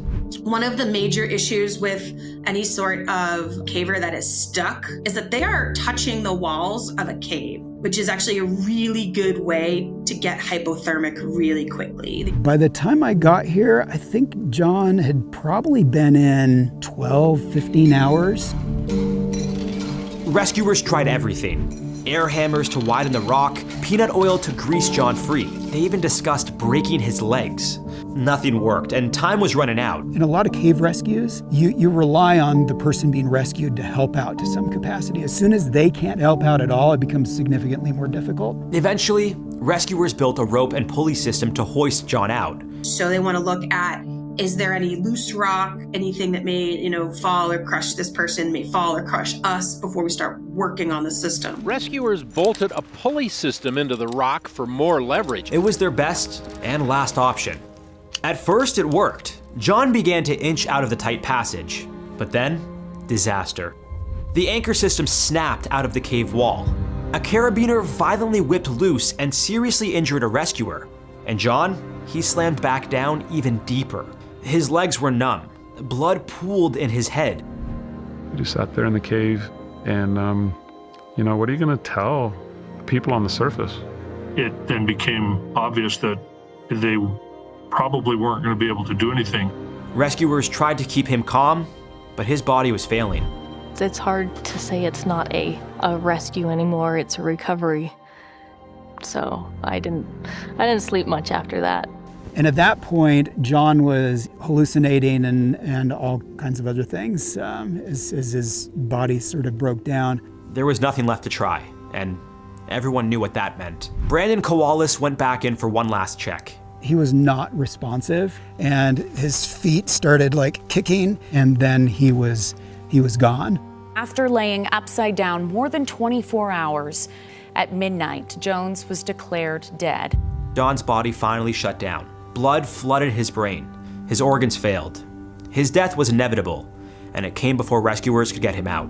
It was hard, emotionally, maybe one of the hardest incidents I've ever seen. There are some that feel like they have failed our family, and we just want to say that we know that they have done everything in their means possible. The trauma from the tragedy had a lasting effect on everyone involved in the rescue. So much so that after John's death, the landowner permanently closed Nutty Putty Cave. Authorities eventually determined it was too dangerous to recover Jones' body. There she goes. Explosives were later used to collapse sections of the cave, sealing it forever. As his final resting place, a plaque now sits at the entrance of the cave in John's memory. Caving takes skill, and if you don't know your limits or how to self-rescue, you might be crawling into a death trap without even realizing it. And if you're new to caving, remember, it's an extreme sport deep underground, not a pickup soccer game behind your old high school. But if you are in a cave that you have discovered and you are curious and want to go in, make sure that you have at least 3 forms of light and that you have someone on the surface that knows where you are and what you are doing. The best way to get out into caves, to meet other cavers, is to join your local grotto. So grottos are just another word for a caving club. You can find one that's close to you by going to www.caves.org. The caving community is really welcoming and open, and we're just excited to show other people our obsession and to help you do it safely. Okay, that's a good advice, actually. If you thought dying in a dry desert cave was terrifying, imagine getting trapped in an underwater tunnel so remote that it takes 21 years to recover your body. Like cave survival stories? Hit like and subscribe. More wild ones coming. I'll see you on the other side. Could have picked a better choice of words. Jacob's Well is a geological wonder tucked away in Wimberley, Texas. A perfect, crystal clear swimming hole on a hot summer day. At least on the surface. But below, a sprawling maze of underwater tunnels, over 6,000 feet long and 120 feet deep. But one detail you won't find in the travel brochures, it's claimed at least 9 scuba divers, and counting. It's a difficult cave to dive. Yes, they're always asking, how deep is it? How deep is it right here? Without the proper training, it could be deadly. This deep spring is deceiving. It funnels into a narrow shaft, then drops straight down into submerged chambers. Tight, twisting, murky, with no clear path to the surface. And once you drift off course and your air gauge dips into the red, you can guess what happens next. Despite the risks, Cave divers still come here from around the world to test their skills. But in 1979, 2 young men, Kent Maupin and Mark Brashear, didn't make it back. Kent and Mark were part of a 6-person dive team from San Antonio. Experienced and maybe a little overconfident. They skipped backup lights and extra safety lines. Small oversights that would cost them everything. After the descent, Kent and Mark reached the main passage easily. But instead of turning back, they pressed their luck, pushing deeper toward a notoriously tight zone known as Chamber 3. There's areas in here that you literally have to take a tank off to squeeze through. Then again, there's areas big enough to drive car or truck through if you could get back there. Chamber 3 has a brutal reputation. One wrong move kicks up silt, and visibility drops to 0.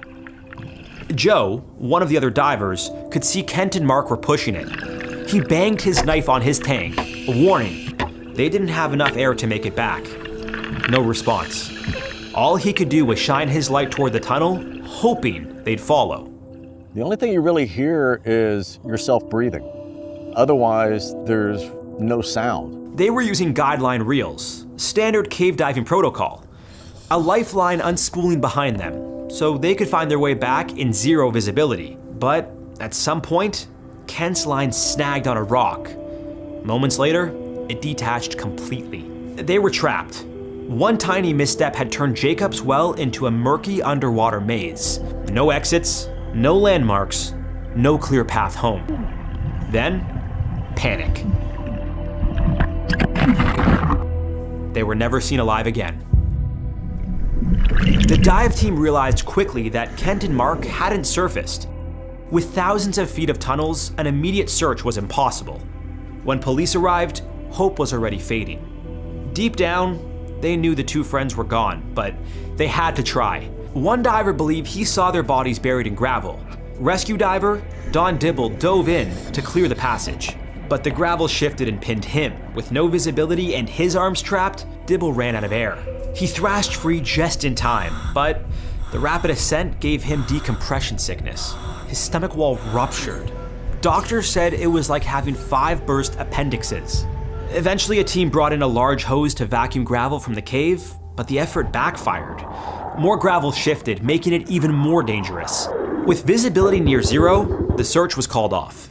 The safest move was to seal the cave and leave the bodies in place. It would be nearly a decade before Mark's remains were found, washed out by the current. And another 11 years passed before Kent's were discovered in the cave's elusive 4th chamber, 21 years after they vanished. True, everybody out there in the comments. Is that true? Nobody has ever survived this 4th chamber. Challenge accepted. I'm not saying he's wrong. I'm blown away that is the case. Unbelievable. Yeah. Jacob's well is still open to swimmers, but diving past the main chamber now requires special permits and top-tier certification. If cave diving's on your bucket list, remember, not all diving is the same. The deeper you go, the more prep, skill, and experience it takes. Squeezing through a pitch-black tunnel at 107 feet with a rebreather isn't the same as cruising a shallow reef. Never exceed your training, and always triple-check your gear. Most diving deaths? Running out of air, or equipment failure. Wait, are you joking? If underwater caves freak you out, imagine a cave that fills like a bathtub, with you still in it. Mossdale Caverns doesn't look like much, just a small opening in the ground beside a sheep field in the Yorkshire Dales of England. No fences, no warning signs, but underground, it's a labyrinth of twisting limestone tunnels, considered one of Britain's deepest caves. Nearly 2 miles of passages, some stretching over 900 feet. It's also a flood risk nightmare. When a rainstorm hits Yorkshire, the entire cave system can fill in minutes. In caves, especially caves that are pretty accessible, that have active flowing water, it's a really unique zone where there's a lot of interaction between surface water and groundwater. So although you might not see water rushing into the cave, water from the surrounding areas may be pushing the underlying water table up. And if you're deep inside when that happens, like the 6 explorers in this story, you're basically trapped in an underground aquarium. But in 1967, a group of young British cavers weren't deterred. They were serious explorers, mapping uncharted systems. They even brought explosives to blast through blockages, hoping to go further than anyone had ever before. That morning, 10 people entered the cave. 6 pushed deeper into the system, while the other 4 stayed near the entrance, including Morag Forbes, fiancé to one of the men heading in. Everything seemed fine at first. Morag surfaced to check the weather. Dark, heavy clouds were rolling in fast, and the 6 men, including her fiancé, were still well beyond the safe zone. Rain began pounding the ground, and Mossdale Cavern started to flood. If the storm didn't let up, the 6 men were as good as gone. Morag reached the nearest village and alerted authorities. Rescue teams mobilized fast, including caving legend Jim Eyre and dozens of volunteers. But when they got to Mossdale, the entrance was already submerged. The only way to reach those trapped inside? Swim 900 feet through a tiny flooded tunnel. Over the next 3 days, hundreds of people dug ditches, installed pumps, and built makeshift dams to redirect water flow. Eventually, the water receded just enough for a team to push through. The team reached one of the furthest points in the cave. It took 5 grueling hours to make their way through the 900-foot stretch, barely 2 feet wide in places. They were in uncharted territory, and what they were about to find would haunt them forever. The first 2 bodies were found in a tight passage. The tunnel was so narrow that rescuers had to pull themselves over the corpses. 3 more were discovered nearby, but there was still no sign of the 6th caver, John Ogden. He was never found. Outside, time was running out. The makeshift dam holding back floodwaters had already collapsed twice. If it failed again, the rescuers would be trapped too. 6 young explorers, all experienced, all dead because of one storm. Mossdale already carried a reputation for danger, but this was the first time it claimed lives. The local coroner called it an unbearable risk and ordered the cave sealed with concrete. No one's been allowed back inside since. The Mossdale tragedy proves even expert cavers are powerless against nature. If you're heading into any cave system, especially one prone to flooding, always check the weather. Then, check again. No cave is worth dying for. This episode showed how fast things can spiral when a safety line detaches, a storm hits, or a diver takes a wrong turn. These weren't thrill seekers. In a cave, one misstep is all it takes. Thinking about exploring underground? Bring the right gear. Non-cavers get into caves and they don't have a light, or they're one light, they lose it, or it dies, and then they're lost. Don't go alone, and never push past your training. Having a surface watch, making sure that you're doing it in groups is really important. Because in a cave, survival isn't just about bravery. It's about knowing when to turn back. Hit like and subscribe. What the was that?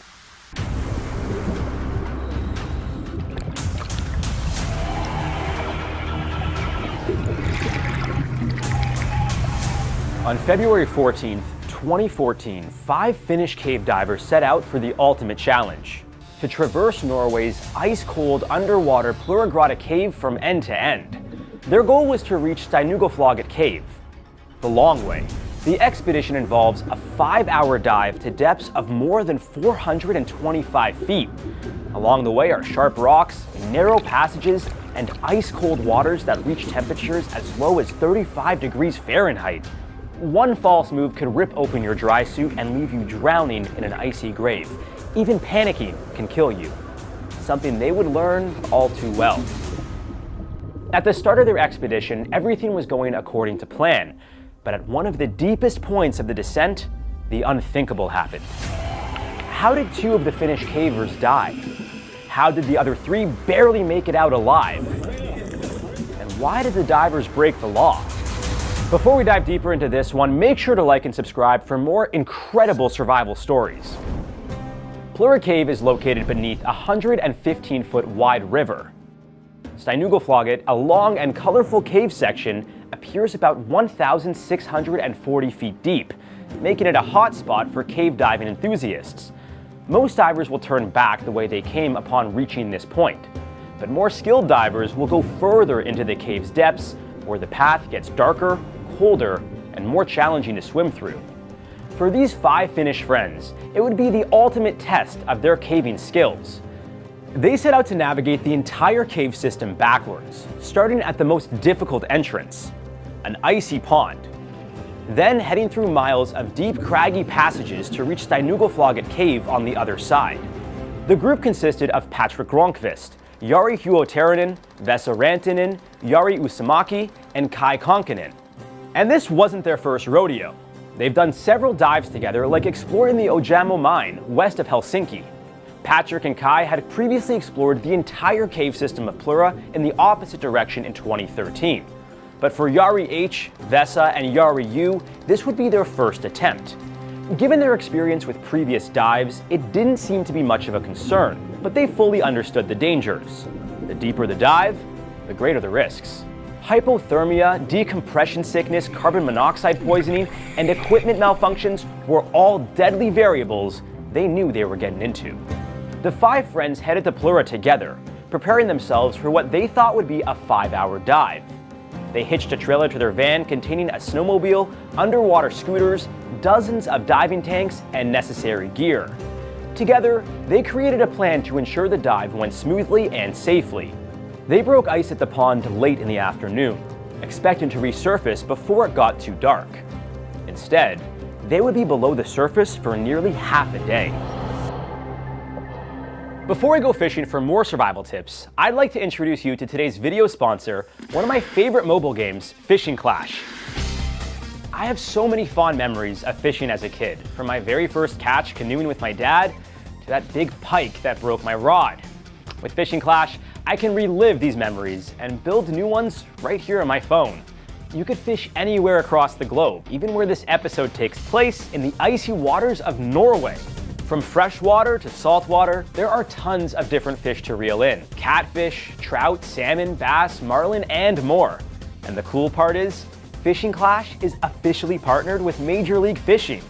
You can compete in some of the same real-life MLF events on your phone and win in-game rewards. Download the game using the QR code and be sure to follow their socials to stay tuned for upcoming tournaments.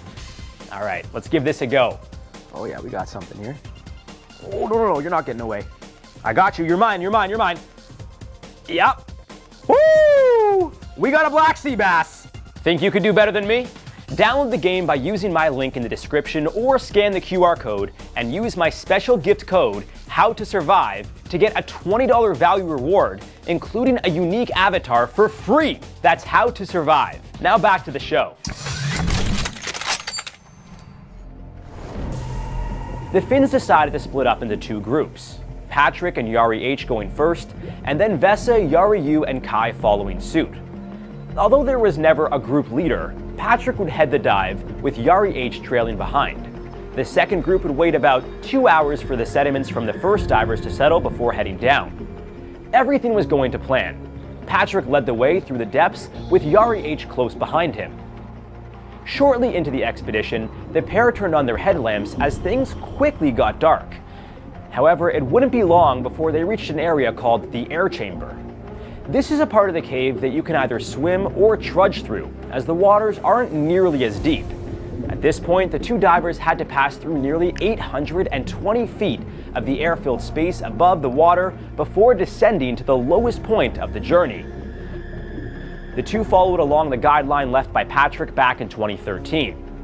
The pair made it through the deepest part of the dive, at one point being more than 425 feet below the surface. This is at the very bottom of the cave, where the passage forms a U-shape. This marks the most dangerous section. The cave becomes narrow and craggy, requiring divers to maneuver through a steep 90-degree turn. It's also where disaster struck. As Patrick continued, he soon noticed his partner was no longer behind him. He looked back and noticed light flickering in the distance. That's when his worst nightmare became a reality. 367 feet below ground, Jari H was tangled in their guideline. Waving his light to signal distress, Patrick quickly swam toward him to help. Jari H began to panic. His rapid breathing put him at risk of carbon dioxide poisoning, otherwise known as hypercapnia. When talking about the rebreathers and the type of oxygen tanks the divers were using, Patrick compared it to breathing into a paper bag. Specifically with the closed kind of oxygen tank and mask the divers were using, if they were to start breathing too rapidly or panic, the system wouldn't be able to filter out all the carbon dioxide produced by the body. Fortunately for Yari H, this is exactly what started to happen. Patrick moved quickly, switching Yari's mouthpiece to deliver fresh oxygen, but this was a fatal mistake. Sadly, in a state of shock, Yari helplessly started swallowing the ice-cold waters of the cave.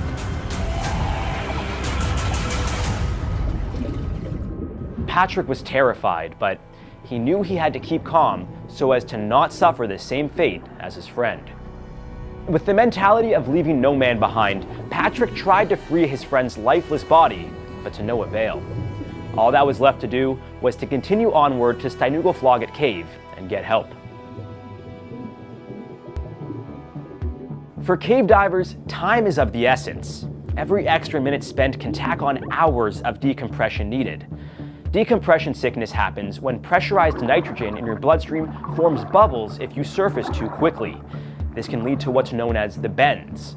If you aren't careful, these bubbles can block major blood vessels, causing joint pain, organ damage, and in some cases, death. To avoid this, you must slowly take regular decompression stops so your body can get used to the lower pressure as you continue to rise. For this reason, Patrick knew he had to get moving. This meant he wouldn't be able to let the second group of divers know what had happened, and they would inevitably find their dead friend blocking their path. He had now been at depths of more than 360 feet for more than 20 minutes. He needed to spend an extra 2 hours to decompress safely on his way up. But after spending so much time trying to save his friend's life, that number went up to 6 hours and 40 minutes. At this point, he decided to go to the surface once he was 20 feet away from it, skipping his last decompression stop. After being underwater for 7 hours, it was worth the risk, as he was running low on oxygen. Meanwhile, the second group was en route and things were about to go from bad to worse. Vesa Rantanen was the first diver in the second group to discover what had happened. He had to decide what to do when he got to the narrow place where the first diver got stuck. His options were to try to pass his dead friend or turn around and attempt a very long and difficult journey back. He decided to go forward, which was the right decision, but it took him more than 15 minutes to get past his dead comrade. Vesa also had to remove some of his gear he was carrying to get by Yari H's body, but would eventually catch up to Patrick. Still, 2 other divers, Yari Yu and Kai Konkinen, would need to pass through. It's unclear what exactly happened, but police reports believe that upon finding his dead friend, Yari Yu also started to panic and passed out due to carbon dioxide poisoning.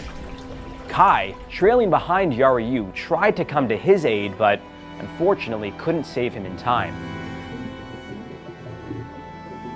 Again, in a situation like this, as tough as it may be, not letting your emotions get the best of you could be the difference between life and death. As difficult as it likely was to see his dead friend, had Yari Yu remained calm, he would have survived the way his 3 other colleagues did. Unlike Vesa, Kai decided to take a longer route back to safety, turning around and heading back the way they came. After nearly 11 hours in the water, accounting for decompression stops, Kai would make it out of Plura Cave and had to break a thin layer of ice to get out of the water. Although Patrick, Vesa, and Kai all survived the dive, they dealt with severe decompression sickness, as well as the psychological torture of having to see their 2 friends pass away right before their eyes. Given the quick ascent, Vesa started to feel pressure in his joints, elbows, and knees, a very common symptom of decompression sickness. Patrick also reached the surface 30 minutes before his diving computer told him it was safe to do so. In total, what he expected to be a 5-hour dive turned into an 8.5-hour nightmare for Patrick. Initially, he was unsure if Vesa was still alive. It took Patrick an hour before seeing his friend. Vesa ascended to the surface nearly 90 minutes before he was supposed to. Due to a lack of oxygen available in their tanks, the divers could no longer risk suffocation, and had to deal with the effects of decompression sickness. Thankfully, the 3 men got medical help and fully recovered. Vessa's decompression sickness was the most severe, requiring him to be treated in a recompression chamber in Berlin, Germany. However, the terror of this fatal dive wasn't over yet. After the authorities were notified, all 3 men were interrogated. A decision had to be made on how to recover the bodies of the deceased divers.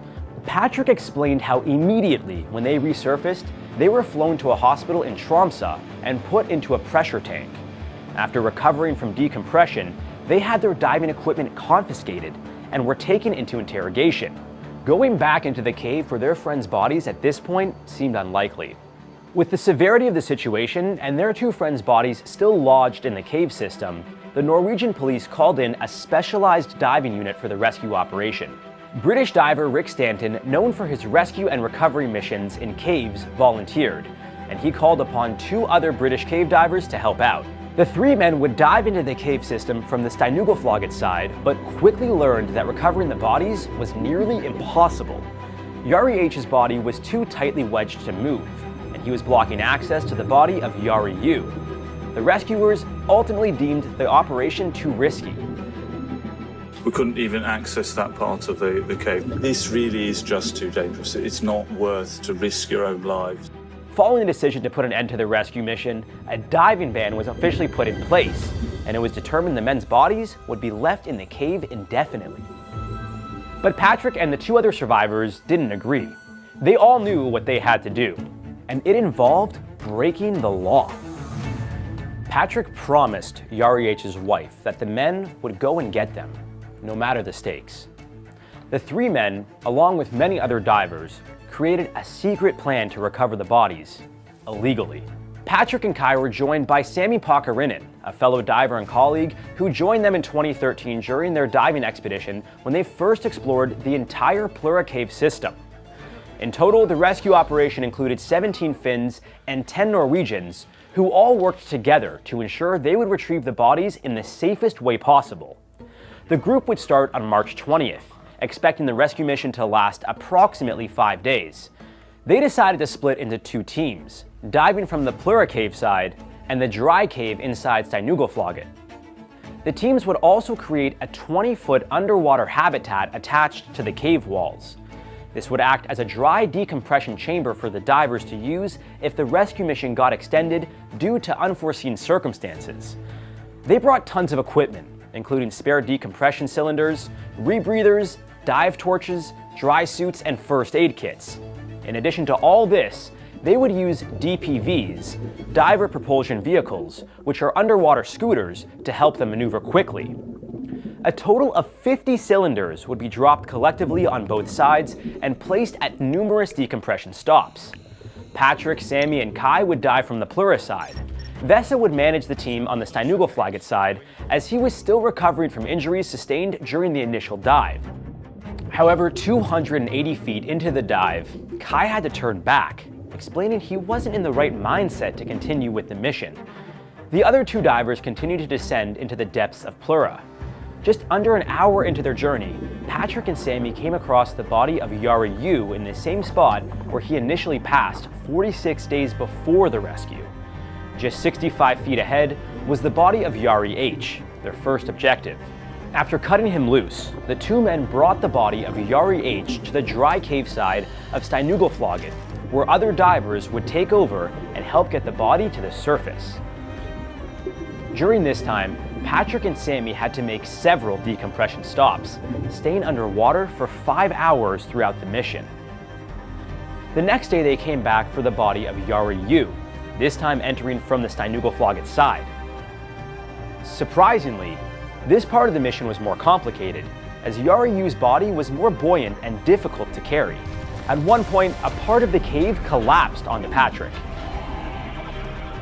Thankfully, they were able to retrieve both men's bodies successfully, and despite breaking the law, they let the local authorities know about their rescue mission. While they were investigated for their crimes, after 6 months, no charges would be laid against the men, and the Finnish president would even present Patrick with a Medal of Honor. The cave reopened to the public in March of 2014, just days after the recovery. With these cautionary tales in mind, if you're planning on cave diving, you should always ensure you have 2/3 of your air supply available for resurfacing. If the cave is deep and long, you should also use a continuous guideline to the surface. And whatever you do, don't go diving in any cave without training, and always go caving in numbers. Although it may not guarantee your survival, it can help increase your chances, especially if you're venturing into the world's deepest cave. It was a lesson these Russian explorers learned all too late. I held on as much as I could. I was clawing onto her arm and I was trying to get the other arm up to try and grab her, and I couldn't. And then she was gone. No one was there to help pull me out. I'm dead. If the numbers aren't controlled, there will be more deaths, without a doubt. With one of the strongest bites in the world at 3,700 psi, saltwater crocodiles consider anything and everything prey. Unfortunately, two friends celebrating the end of one of their cancer treatments learned just how strong their bite can be. Just trying to fight, and then all of a sudden we were taken again with the same amount of force. We were taken. But the Nile crocodile can be just as deadly. So deadly that one infamous killer croc took the lives of over 200 African villagers, spurring a decades-long hunt. And with an even stronger bite force than saltwater crocs, crunching in at 5,000 psi, I understand why they hunted the damn thing. We're gonna catch this crocodile now. We're gonna trap him. It'll be difficult, but we're gonna get him. How did the saltwater crocodile go from an endangered species to an everyday threat to Australians? What key survival tactic saved this miner's life? And is this infamous crocodile serial killer still lurking in the waters of Africa? There are 16 different species of crocodile, the most prominent being the saltwater and Nile crocodile. Their notoriety is likely due to their terrifyingly high kill counts. Saltwater crocodiles can be found in Australia and Southeast Asia, while the Nile crocodile is found across parts of Africa. They are responsible for killing approximately 1,000 people annually, with over 80% of the deaths coming from their razor-sharp teeth. Not only are croc attacks more common than shark attacks, but they're often less survivable. Known for being incredibly territorial, stealthy, and aggressive predators, crocodiles fear no one. Some towns and villages in Australia and Africa use rivers or lakes for fishing, washing clothes, or even just getting water. And this is often where crocodiles sit, patiently waiting to snatch their next unsuspecting victim. For Cindy Waldron and her friend Leanne Mitchell, that's exactly what a 13-foot saltwater crocodile was doing. And then Cindy cried out to me. And she said, "It's got me." Cindy and Leanne's friendship dates back to high school. The two formed such a close bond that they considered each other sisters. When Leanne was diagnosed with breast cancer, Cindy was by her side every step of the way, putting her best friend's recovery at the forefront of her life. After treatments and surgery, Leanne was officially in remission. Cindy and Leanne planned a trip to the Daintree rainforest off the coast of northern Queensland, Australia, to celebrate. The two stayed at a friend's place in Thornton Beach, a remote area known for not having cell phone reception, electricity, or many people. We were just so full of this joy of being together in that place, alone. We just wanted to run around, and that was exactly what we did. And in the process of doing that, we ended on the water's edge. We ended up on the water's edge. Not going waist deep into the water, the pair didn't think they were in much danger, even if it was nighttime.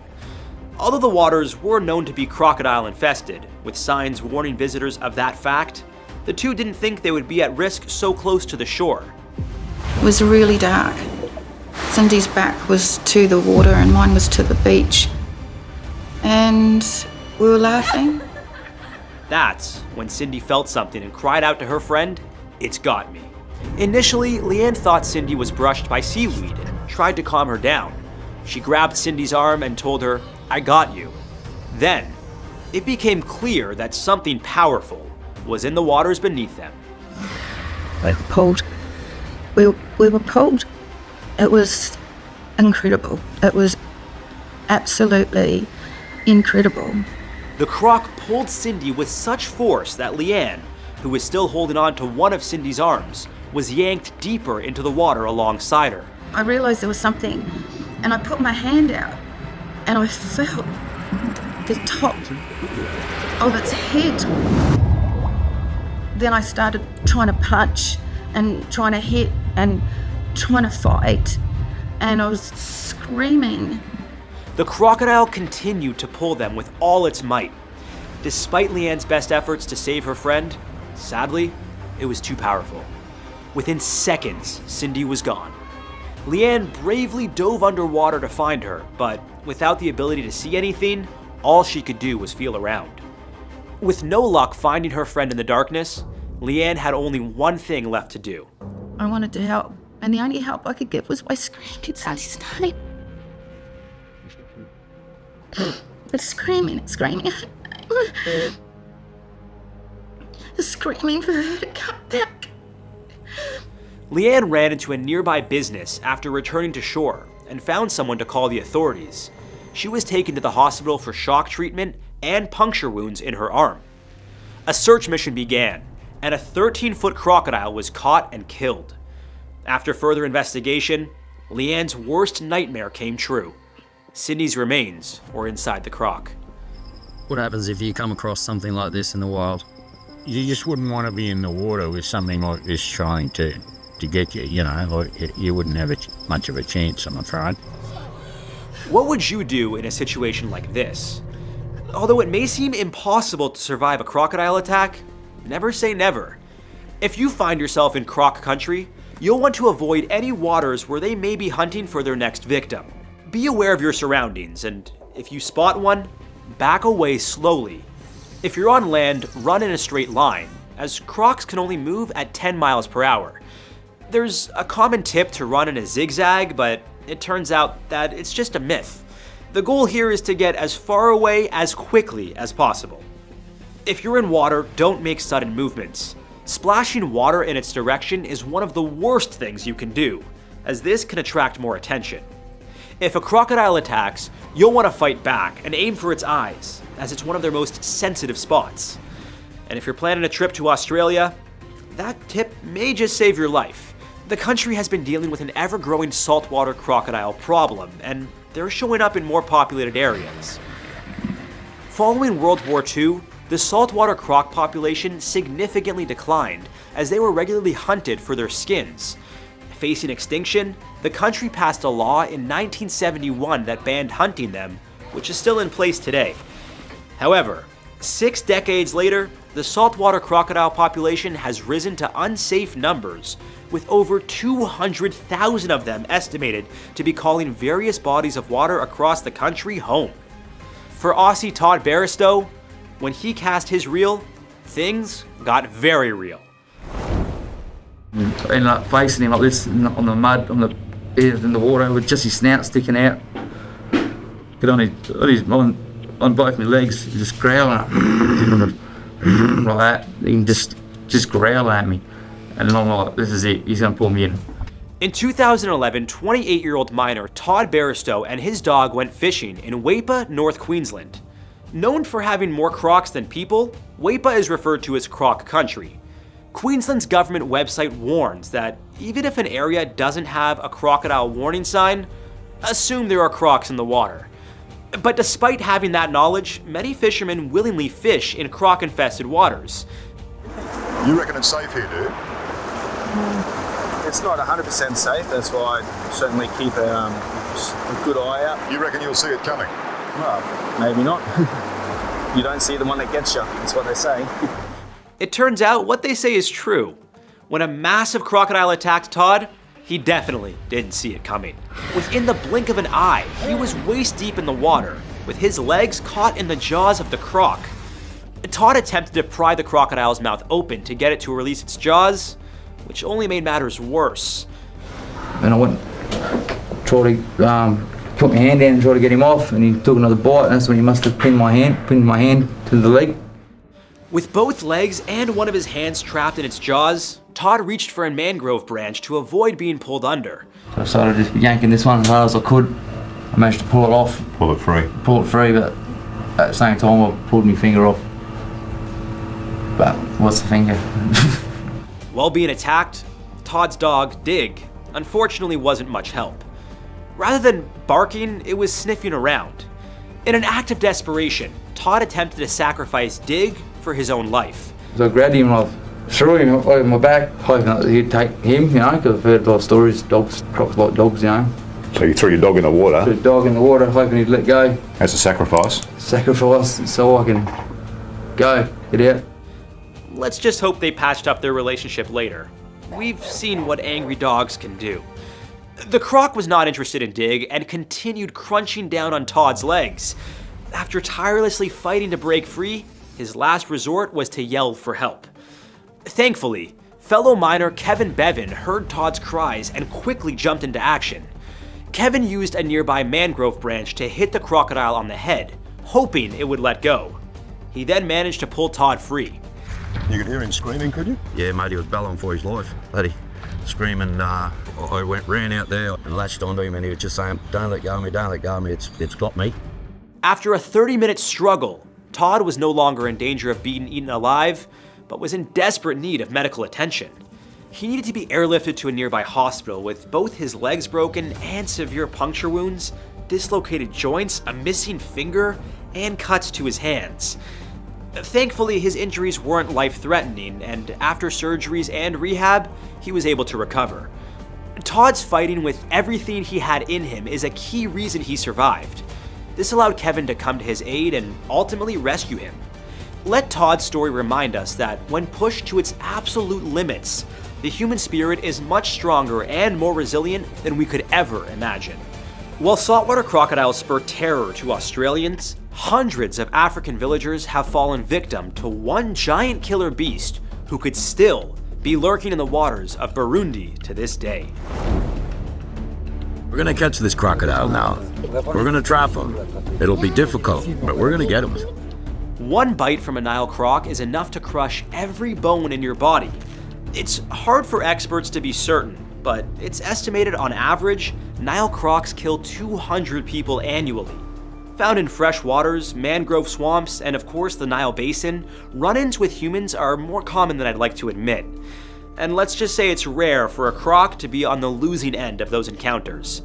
The average Nile croc is usually around 16 feet and weighs 500 pounds. But the larger ones can reach up to 20 feet and weigh over 1,600 pounds. And then there is Gustav, believed to be one of the largest and deadliest crocs across the continent. This 20-foot, 2,000-pound monstrosity is known for his terrifyingly high kill count, estimated to be around 300 people. There's the beast. Gustav can be found roaming the northeastern shores of Lake Tanganyika, and over the years, he's garnered a reputation similar to that of the Loch Ness Monster or Bigfoot. The only difference is that multiple confirmed sightings of this killer crocodile have occurred, as have numerous missions to capture it and end its killing ways. Patrice Fay, a self-taught naturalist, made it his life's mission to capture Gustav. In 2004, Patrice and a film crew documented their attempt, but unfortunately for them, the beast did not fall for their trap. In 2019, a report claimed that he had finally been killed, although there was no evidence or much concrete proof to back it up. Many think Gustav, estimated to be nearly 100 years old, is still roaming the waters, snatching up unsuspecting victims and etching his name into the history books. There is only one way to find out if he's still alive, and it won't be me going down there, so give me a shout when you do. My advice for surviving a Nile crocodile attack is the same as for surviving a saltwater crocodile attack. Avoid them at all costs. Aim for the eyes and head if you are being attacked by one. Fight back as hard as you can because these things show no mercy, often eating their prey alive. Crocs are also known for their signature death roll, a maneuver often used to rip off chunks of flesh or bones out of sockets. You can think of this as a crocodile's deadly finishing move, if this was a video game. And they're also smart enough to know that most of their prey can't breathe underwater and will intentionally drown larger targets. Now, knowing how dangerous crocs can be, I hope you'll do whatever you can to avoid croc-infested waters. Some people, however, ignore warnings often until it's too late. When it comes to crocs or any wild animal, respecting their space and knowing the dangers of your environment will significantly increase your chances of survival. Unfortunately for the Japanese soldiers fighting for Ramree Island during World War II, their knowledge, or lack thereof, ultimately ended up leading to one of the worst crocodile feeding frenzies in history. I feel like I didn't ask for this, so I think that it's time to show who I am now, and I can't be scared of it. Dog attacks can happen to anyone, anywhere. Sometimes a little scratch or bite will draw blood. However, more severe attacks can lead to reconstructive surgeries, years of therapy, and even death. Breeds are often at fault, which has led to several being banned in certain countries. And the one trait all of these banned breeds have in common, they're all large dogs with a history of aggressive behavior. Many argue that the dog is not to blame for attacks, but the owner. Yet, statistics show that dogs with wide, short heads and weighing between 66 and 100 pounds are most likely to bite. Today we'll look at some of the most unsettling dog attacks and how to survive one. What breed of dogs has killed the most humans? How did this woman lose both of her arms from a dog attack? And which dog has the strongest bite? You say you've had 18 surgeries? 18 surgeries. Since the attack? And do they have any estimate of how many more you'll have to go through? They don't know the number of surgeries, but they assume 1 to 2 more years. On December 23rd, 2021, just a day before her 22nd birthday, 2 dogs viciously attacked dog sitter Jacqueline Durand. She was hired to watch them while the owners were away and had no reason to believe they were aggressive. Days prior to the attack, Jacqueline had met the dogs with their owners present and felt they were well behaved. Jacqueline was also promised the dogs would be in a crate when she arrived to check on them, but she received a text from the owner claiming they hadn't had a chance to lock the dogs up before leaving. Their front door also had a sign that read, "Crazy dogs. Please don't knock or ring the bell. Call or text instead." Unfortunately for Jacqueline, the moment she opened the door, a boxer pit bull mix and a German shepherd lunged at her, knocking her to the ground. Within seconds, she was dragged from the front door to the living room by the ferocious dogs. Fearing for her life, she tried calling for help, but could barely talk after sustaining more than 800 bites during the 30-minute attack. Thankfully, the door alarm went off because it had been left open for so long. When the police arrived, they were greeted by the 2 highly agitated dogs and could hear faint whimpering inside. Ma'am, can you hear me? First responder body camera video shows the 2 dogs who attacked her, holding the police at bay, leaving Jacqueline agonizing for help. We can't make entry because of the dogs.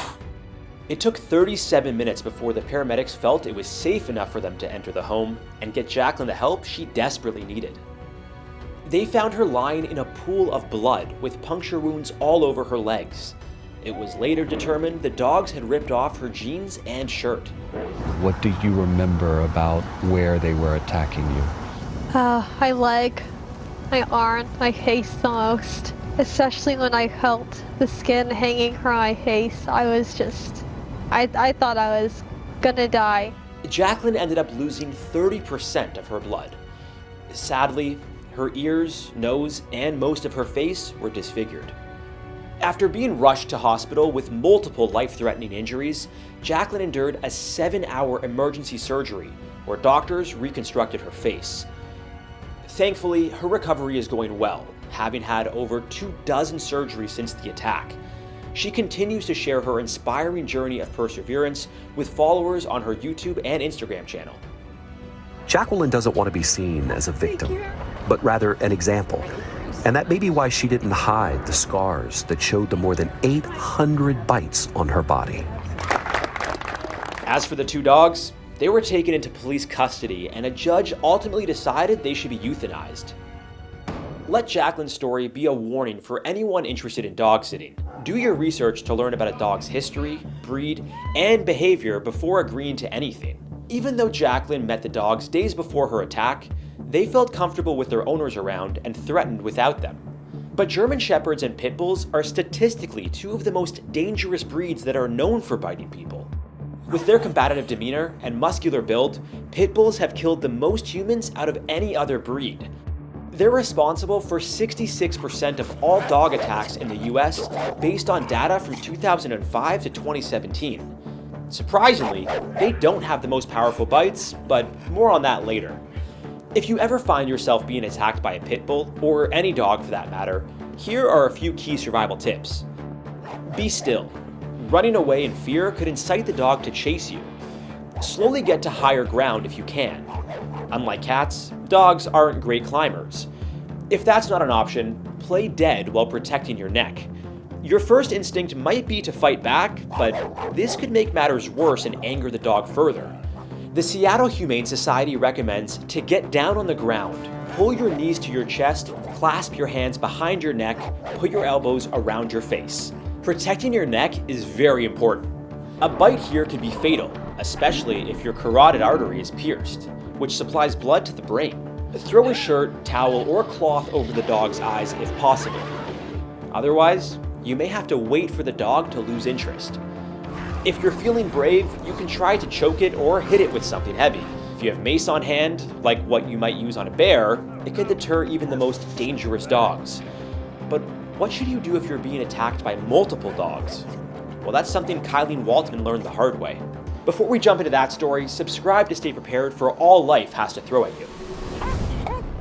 Doctor that done a surgery to remove her arms said that was the worst dog attack that he's ever seen. While on a walk to her mother's house, 38-year-old Kylene Waltman was brutally attacked by 3 pit bulls and is only alive because of an area farmer who witnessed it. Thankfully, Avery Presley was driving past on his tractor that day. He found Kylene in a ditch being ravaged by the dogs. Avery grabbed his handgun and fired it in the air, which scared them off. Kylene was covered in bloody lacerations and had part of her tricep ripped off. She was so severely injured that she couldn't speak. The damage was so extreme that Avery, who had known her for 25 years, couldn't even recognize her. It wasn't until police pulled her ID from her pocket that Kylene was identified. After being airlifted to the hospital, she had both of her arms amputated, part of her colon, and a portion of her leg removed due to infection. It was one of the more gruesome animal attacks I've ever seen. Initially, doctors thought they were able to save enough muscle and tissue in her right arm to fit a prosthetic. Unfortunately, the damage done to both arms was so significant that prosthetics were ruled out as an option for either of them. After waking up from surgery, Waltman was unaware of her condition, constantly asking her mother to hold her hand while she was lying in the hospital bed. She spent 7 weeks in the hospital, enduring more than 10 surgeries, but has continued to struggle with the aftermath of the attack, physically, mentally, and financially. A GoFundMe was launched, raising over $360,000 to help with medical bills. A lawsuit was also filed against the county and the dog's owner, Justin Miner. He was arrested with multiple charges, including 3 counts of owning dangerous animals. The 3 dogs were euthanized following the attack, and 8 other dogs were taken from Miner's possession and sent to a shelter. If a group of dogs attacks you, the advice is more or less the same as dealing with a single dog. Protect your neck with your hands and curl into a ball. Call out for help if you can, while trying to stay still. If it isn't apparent by now, pit bulls aren't the safest pets. Whether in a group or alone, they can cause significant damage. Even well-trained pit bulls who are known to be affectionate. Just ask 20-year-old Brooklyn Corey. Skateboarder and model Brooklyn Corey was making strides in her career. From landing sponsorships to being featured in Vogue, she was building a large following online, focusing on being a voice for women in the skateboarding community. However, on September 3rd, 2020, while visiting her cousin in Arizona, her life changed forever. Brooklyn was a victim of a pit bull attack, and to this day, she has no idea why the dog she'd known for years lunged at her. I was literally standing in the kitchen and I was petting his head while he was sitting down, and I slowly looked back. I did not do it aggressively, I did not do it quickly, I just looked back at him, and that's when he sprung off the ground and latched onto my face. The pit bull, which weighed more than 100 pounds, clamped onto Brooklyn's lip for nearly a minute.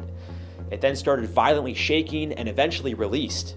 That's when Brooklyn says she saw something peculiar. When he released, I saw something fling and hit the wall and fall down. I stood up and I was like, wow, this is the biggest breath of fresh air I've ever taken in my life. I didn't realize that the dog had taken off my whole upper lip. I went into the bathroom and I kind of grabbed the sink and I looked up. I just looked like a skeleton. She found everything from her nose down was completely ripped off.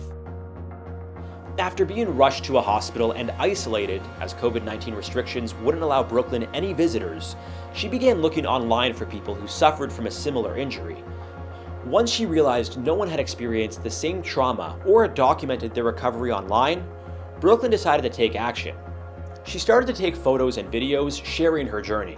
This included posting to not only Instagram, but also YouTube, where she has done multiple vlogs and Q&As with followers. Brooklyn explained, "I genuinely wanted to share my story. I felt so alone in the hospital.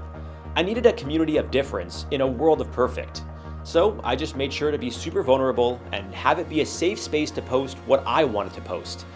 I just wanted somebody else, if they were going through it, to be able to relate." I was attacked by a pit bull. Brooklyn has had 5 reconstructive surgeries, including the removal of a piece of flesh from her wrist to replace her upper lip, and a nose reconstruction. She's since been able to focus entirely on creating content full-time to inspire others like herself. I'll see you guys there.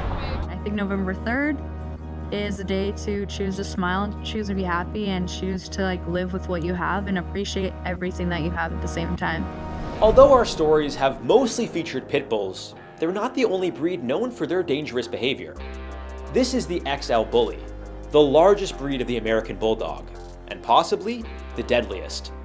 Following several vicious attacks on people, many of which have been fatal, the breed has either been banned or restricted in many countries. Sadly, the ban wasn't in place when an XL Bully nearly killed an 11-year-old girl who was running near a gas station. While out for a walk in Birmingham, England, the owner of an XL Bully lost control of his dog as it broke free of its collar. It lunged at the young girl, biting her arm. Its owner was able to hold the dog down after the initial attack, but it broke free again and targeted 2 men who had rushed to help. You can see in the Texaco CCTV footage just how vicious the dog was as it chased them. Yusuf Ahadzai, who ran the car wash next door, was bitten on the leg. He says, "I saw the girl be attacked. She was bitten. I saw the dog and I came out. I was really scared.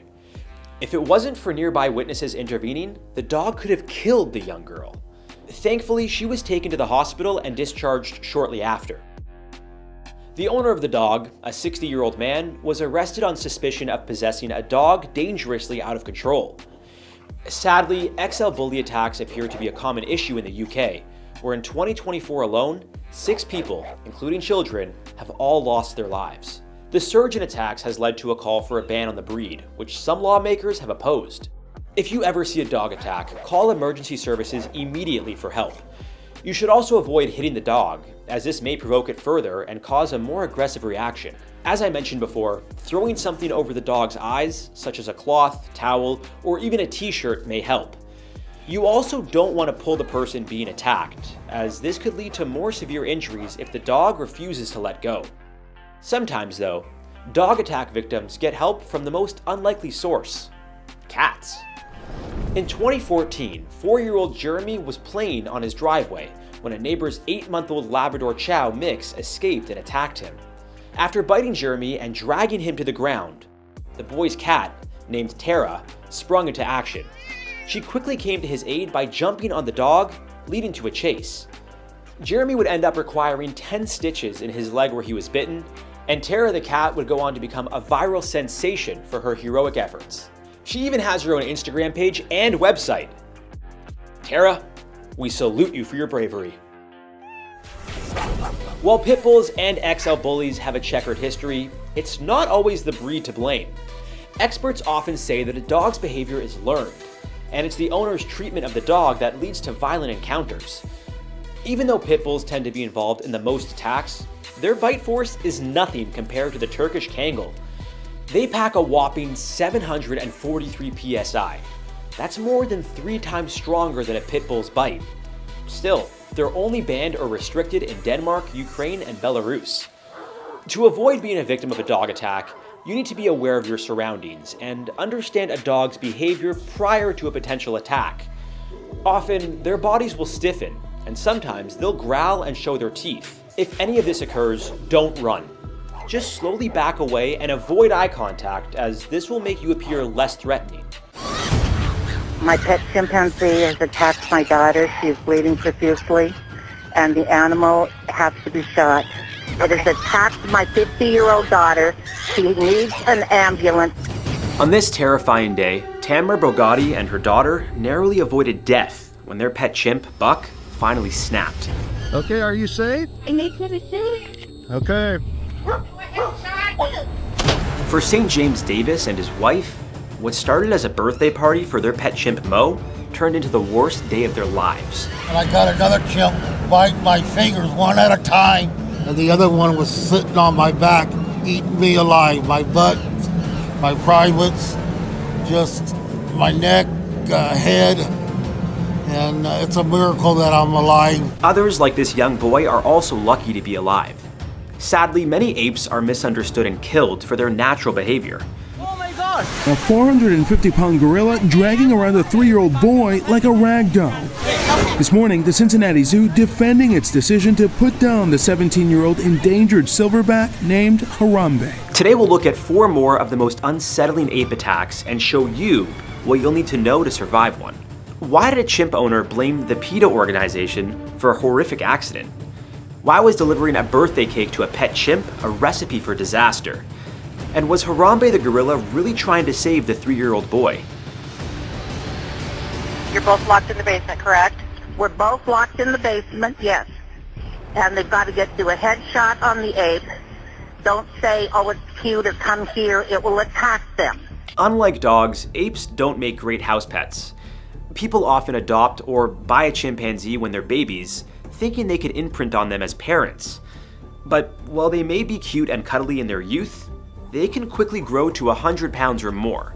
But it's not their size that poses a threat. When fully matured, chimpanzees can be 5 to 6 times stronger than the average human.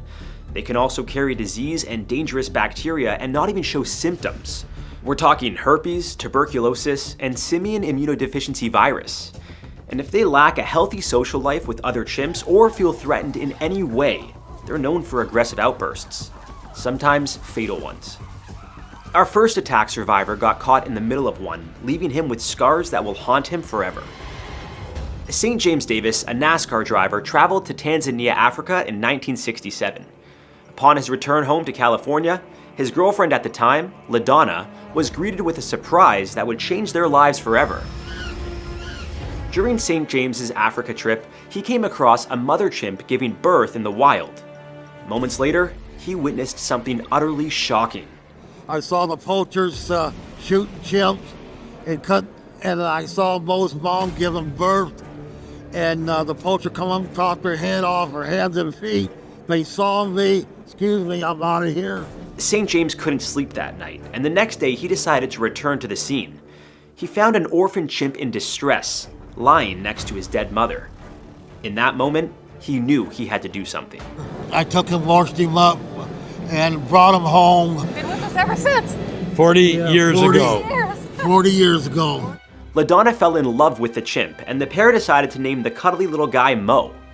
St. James and Mo formed a loving bond, and he would often carry him in a sling around his chest as he worked in his auto body shop. Mo the chimp wasn't treated like a regular house pet. Instead, Davis and his wife raised him like their child. From sitting at the kitchen table to sleeping in their bed, Mo even learned how to use the toilet. 2 years later, St. James and LaDonna got married, and Mo was both the flower thrower and St. James's best man. In 1977, when Mo was 10 years old and much larger, he bit a woman's finger. This incident inevitably led to a lawsuit, which included an attempt to remove Mo from the Davises' possession. But after seeing Mo's tame, human-like behavior, the judge dismissed the case. In 1998, Mo escaped from his cage, and it took numerous police and animal control officers to apprehend him. He was returned home, but not before he dented a police cruiser and mauled an officer's hand. A year later, Mo bit a visitor's finger after she put her hand in his cage, ignoring the Davises' warnings not to do so. Following the attack, Mo was moved to an animal sanctuary to live with other chimps. The Davises still visited him regularly, but on his 38th birthday, the unthinkable happened. When I looked around, I knew we were in trouble. Yeah. And they came after you first? Yes. I was between them and James, and they came at me first and got my thumb, and he pushed us apart, and I went backwards. And when I went backwards, they went after him. Otherwise, I probably would have got the blunt of the attack. On March 3, 2005, the Davises brought a cake for Mo to celebrate his birthday. Although Mo didn't share a cage with the other chimps at the sanctuary, they were all kept in the same area. So when his adoptive parents sliced him a piece of cake and handed it to him through the cage, the other chimps weren't too happy.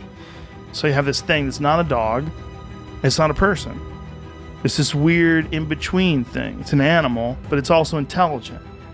And so when you do something for someone else, but you don't do something for them, they get rage, like horrific rage. Before they knew it, two male chimps had broken out of their cage and started to attack LaDonna and St. James. St. James pushed LaDonna under a nearby table and saved her life, but at a significant cost to his own. He stuck his thumb in my eye and peeled off this side of my face over my other side, the face. Then he drugged me, bit off my heel, and he drugged me down a hill 30 feet. So impacted with dirt and mud. It took him a long time to really clean me up. Upon hearing LaDonna's screams, a staff member quickly ran over. Shocked by the horrific scene, they grabbed a handgun. The sanctuary ranger managed to shoot one of the chimps, while the other pulled St. James's bloody body away in a frenzy. Moments later, the second chimp was shot dead. By the time the attack was over, St. James had lost his nose, right eye, 8 of his fingers, testicles, and even pieces of his lips, cheeks, buttocks, and foot. Thankfully, because of her husband's quick thinking, LaDonna only walked away from the horrific incident with a missing thumb. Craig Stanford, a professor of anthropology and biology at the University of Southern California, argued that the attack was to show Mo, the new male chimp, who was in charge. The two male chimps couldn't attack him, so instead, according to Stanford, they attacked the first individuals they came across who were in their immediate territory. Other experts claimed the chimps were jealous of the favoritism Mo was regularly getting, and it's possible both these theories are correct. St. James needed more than a dozen surgeries and stayed in hospital for 5 months. He was put in a medically induced coma and, at one point, was fighting for his life. Since then, he's been confined to a wheelchair and can't see out of his right eye. He also doesn't have full use of his hands. After his recovery, the Davises regularly visited Mo at his new home, a sanctuary in the San Bernardino Mountains. But in 2008, he managed to escape. Mo broke off the steel welds of his cage and was never seen again. The Davises were heartbroken, not knowing what happened to the chimp they had raised for nearly 40 years.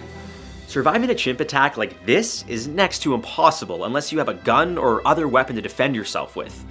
Something former chimp owner Tamara Brogatti knew all too well. Police say the chimpanzee's owner, Tamara Brogatti, was seeking shelter from the pet chimp inside her home. Tamara brought Buck the chimp home to her ranch in Oregon in 2004 when he was just 21 days old. For years, he was able to roam around freely and was treated as a regular house pet. That is until 2010, when Oregon passed a law banning the possession of dangerous animals, including chimps. However, because Tamara had owned Buck before the law came into effect, she wasn't required to give him up.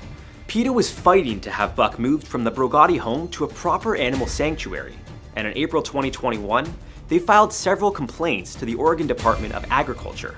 This led to an investigation, and on June 16, 2021, the city told Tamara she had 6 months to fix the issues, which included no longer allowing Buck to roam freely around her property.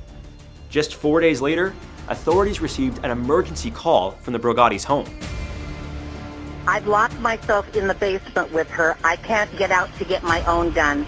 Okay. On the patio, you're going to have to do a headshot. Yeah, this one is, but... Oh. We're sending a deputy right now. Hang on 1 second. Okay, I'm typing this up right now. More than one, because the ape, if the ape gets the drop on him, he's gone too. I've never seen anything like this. Buck escaped his enclosure after Tamara's daughter forgot to lock his gate. This was when he attacked, biting her torso, arms, and legs. When police arrived on the scene, Buck was out front, and Tamara told them again that he needed to be put down.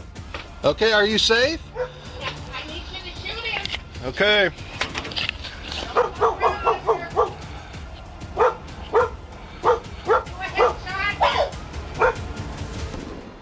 After Buck was shot and killed, Tamara and her daughter were taken to a hospital and treated for their injuries. PETA blamed Tamara for Buck's death, claiming she had violated the requirements of his permit and deprived the social animal of interacting with other chimps, which may have led to his outburst.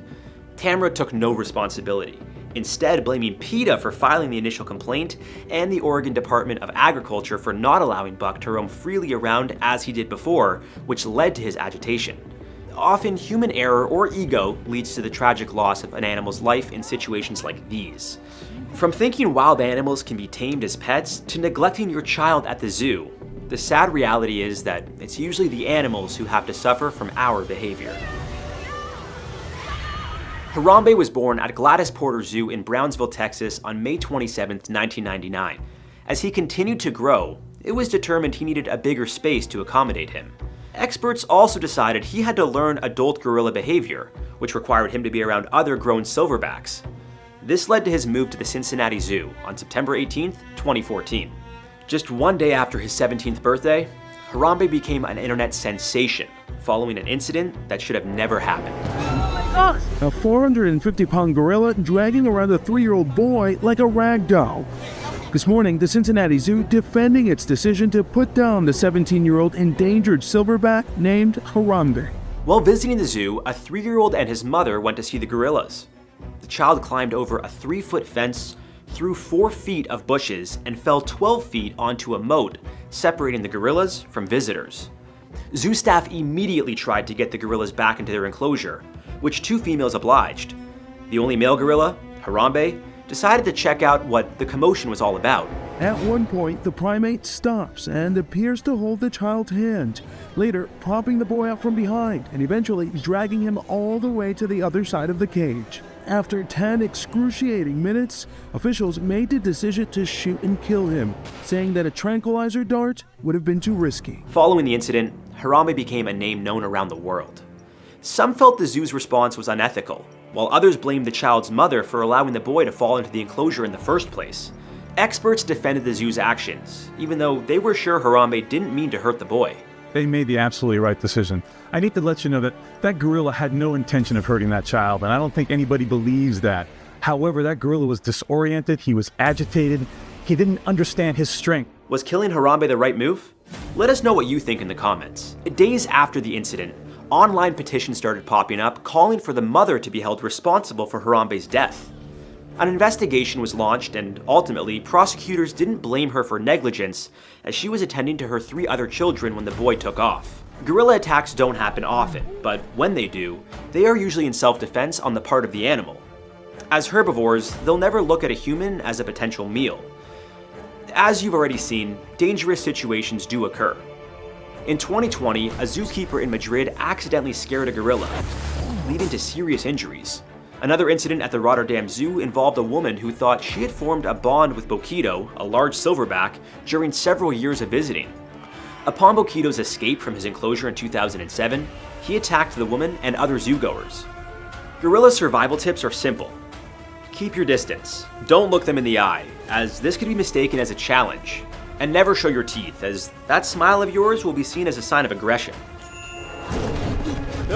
Even though the average gorilla can weigh nearly 500 pounds and be up to 20 times stronger than the average human, they're not as dangerous as some other wild apes. Even the primates that seem harmless can do serious damage. Native to East and South Asian rainforests, gibbons can be found in countries including China, Thailand, Cambodia, India, Malaysia, and Indonesia.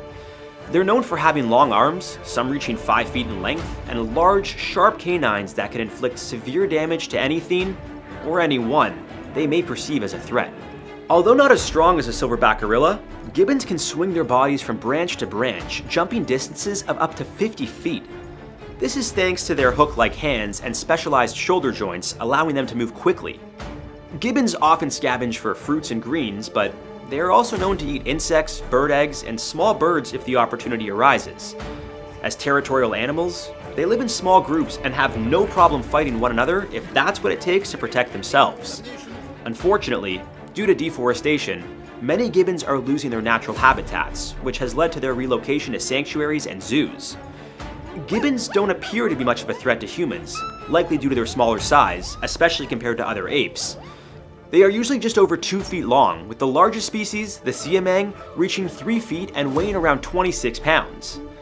That said, they are still wild animals and can do some serious damage when provoked, something a couple of zoo visitors learned the hard way in 2011. After escaping from its enclosure at the Malacca Zoo in Malaysia, a gibbon bit a 5-year-old girl's ankle and then grabbed a 3-year-old boy, biting off a piece of his thigh. The 5-year-old had minor wounds that didn't appear serious, but the boy was rushed to hospital with severe injuries. Aside from his thigh, the boy also had injuries to his face. His mother, Anita Suleiman, explained, "I saw my husband grappling with the gibbon. A visitor came to his aid and hit the gibbon, forcing it to release the child. He lost a lot of blood. I fear my son will be scarred and traumatized for life." The zoo's director, Ahmed Azhar Mohammed, didn't confirm how the ape had escaped its enclosure, but suspected unruly visitors provoked it. If you encounter a gibbon in the wild, it will likely try to avoid you. But if it does attack, you'll want to fight back, as they are small but mighty. By now, you clearly understand why keeping an ape as a pet is not a good idea. Even if they seem tame, a wild animal will always be a wild animal, and instincts can kick in at any time.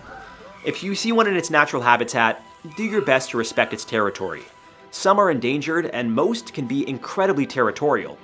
No matter where you encounter one, getting on an ape's bad side will never bode well for you. Sometimes you may not see an attack coming. That's what happened to Charla Nash, who nearly lost her life when her best friend's ape tore her apart. With a gun! With a gun! He ripped her face off!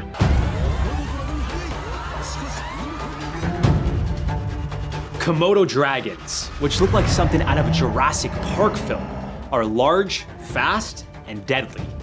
There have been 24 total attacks on humans, 5 of them being fatal, but even those who survived to tell the tale were left with some seriously nasty wounds. With their curved teeth, venomous bites, sharp claws, and powerful neck muscles, Komodo dragons are known to tear pieces of flesh off their victims and each other. They're cannibals.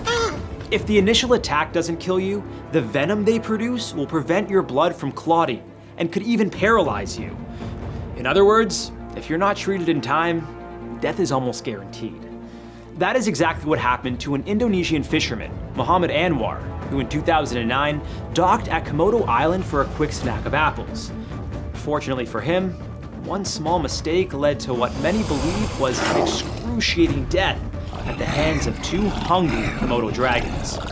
A witness of the incident later told authorities that Anwar was bleeding all over his body. With less than 3,500 Komodo dragons in the wild, it's rare for the endangered species to attack humans. But rangers working on Komodo Island have recently seen an increase. The tourists, children, and even rangers have all fallen victim to attacks. But it's not only on Komodo Island where these incidents occur. Has a Komodo dragon ever swallowed a human whole? How long could you survive after one of their venomous bites? And are they really cannibals? Before we tear into this one, make sure to like and subscribe for more amazing survival tips.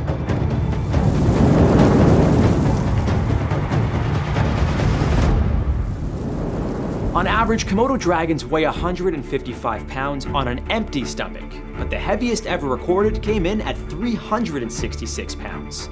That's a big boy. The significant weight jump is because they can expand their stomachs, allowing Komodos to eat up to 80% of their body weight in a single meal. That's like if I ate 100 Big Macs in one go. Are Komodo dragons mukbangers? Eating habits aside, male Komodos can reach an average length of 10 feet from head to tail. And with approximately 60 serrated teeth, they can do a lot of damage quickly. Their powerful neck muscles are used when they grab hold of prey and thrash it from side to side, ripping flesh off like a hot knife through butter. Based on witness reports, it seems this is exactly what happened to Muhammad Anwar. After docking, he began climbing a tree to collect fresh apples. While reaching for the fruit, he slipped and fell to the ground. Within moments, he was ambushed by 2 Komodos. Some sources claim the area Anwar entered was prohibited to humans, and it's clear why that's the case. Teresia Tawa witnessed the attack and needed counseling after seeing what happened to Anwar. She explained that the dragons bit his hands, legs, and worst of all, his neck. The entire scene was brutal and bloody. He was pronounced dead on arrival at a nearby clinic. Unfortunately, Anwar's attack occurred just 2 years after an 8-year-old boy's life was cut short due to a Komodo attack in a national park on the same island.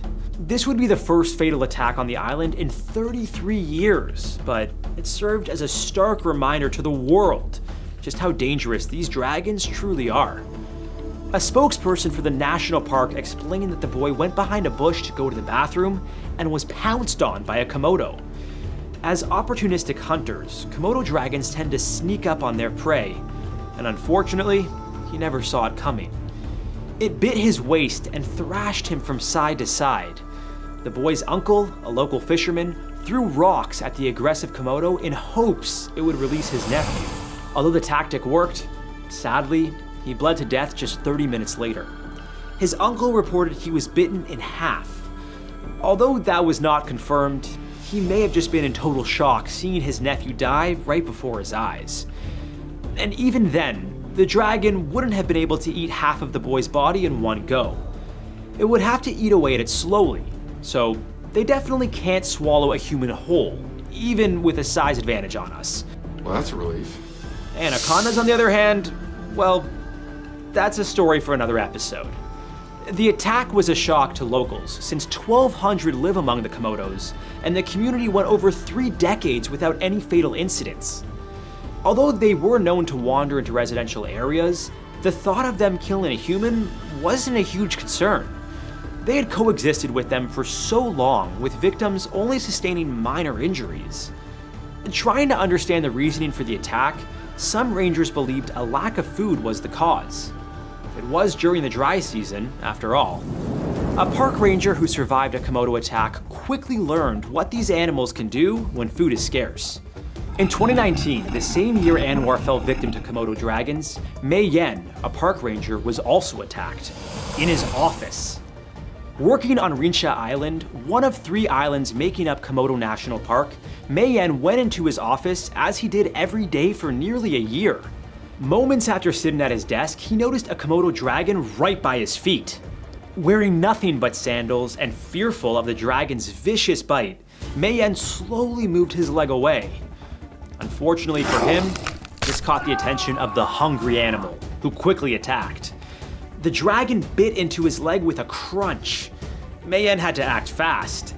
He stepped on the dragon's neck with his other foot in hopes it would let go. Determined to fill its stomach, the Komodo continued biting. In desperation, Mei Yen tried to pry open its mouth, and although he was able to get free, the animal managed to rip some flesh off of Mei Yen's hand as well. During the attack, a coworker heard Mei Yen scream for help and quickly came to his aid while alerting others. But no one was expecting what would ensue following the initial attack. With the ability to smell blood from almost 6 miles away, 7 other nearby Komodos headed toward the injured ranger. Thankfully, another ranger was able to fend off the new visitors with a large stick. This allowed the others to help Mei Yen get to a local hospital by boat to receive the medical attention he desperately needed. But his injuries were too severe to treat there. He was flown to Bali, where he underwent 6 hours of surgery and received 55 stitches. After a week-long stay, Mei Yen was sent back to Flores Island, where he spent another 6 months in hospital recovering. So how did the Komodo get into his office in the first place? Well, as it turns out, a cleaner accidentally left the door open overnight. To this day, Mei Yen still has trauma from the incident and doesn't like talking about the attack that nearly killed him. He still works as a ranger, but only indoors, where, statistically speaking, there shouldn't be any Komodos. Now, hopefully, you'll never find yourself being attacked by a Komodo dragon. But if you are though, these tips may help save your life. First, you'll want to be aware of your surroundings. If you can spot a Komodo before it sneaks up on you, you're already increasing your chances of survival. Move out of its way and get to safety. Unfortunately, you won't always see them before it's too late, and if that's the case, you'll want to do everything you can to fight back. Kick it, step on it, throw things at it, whatever it takes to get it to release its vicious bite, as time is now of the essence. Mayan survived his attack due to quick thinking, which means you can too. Think fast! Once free, get to safety and seek medical attention immediately. The quicker you treat your wounds, the more likely you'll survive. Although some sources claim that a Komodo's teeth can carry dozens of different types of bacteria, which could lead to sepsis, this theory has been debunked in a journal by the National Academy of Sciences. Their venom, which is released from glands in their lower jaw, will inject toxic proteins into your system. These proteins will lower your blood pressure and prevent your blood from clotting. It can also cause muscle paralysis, hypothermia, and shock if not treated in time. So, with all that being said, immediate medical attention is your best bet if you'd like to survive a Komodo attack. And the scary part? Komodo dragons are known to track down wounded prey. If that happens to you, they'll keep biting you until you're no longer moving. So the odds truly aren't in your favor. Given their ability to run up to 16 miles per hour, you'll want to move fast, if you can at all, before others come to join the feast. With a carnivorous diet consisting of everything from mice to buffalo, they're even known for feasting on their own babies if they're hungry enough. Yeah, thank goodness my parents aren't cannibals. If you haven't learned it by now, stay away from these beasts when they're hungry. The good news is, encountering a Komodo dragon isn't always necessarily a death sentence. Just ask the 5 scuba divers who found themselves stranded on an island with them. In 2008, a group of adventurous tourists were swept up by the strong currents of the Flores region while out for a dive. After surviving shark-infested waters for 12 hours, they found their way onto Rincha Island, nearly 25 miles from where they started. Tired, hungry, and dehydrated, the group thought they were on a deserted island and started scavenging for food. Little did they know, they had washed up on one of the world's only natural habitats for Komodo dragons. We got lucky.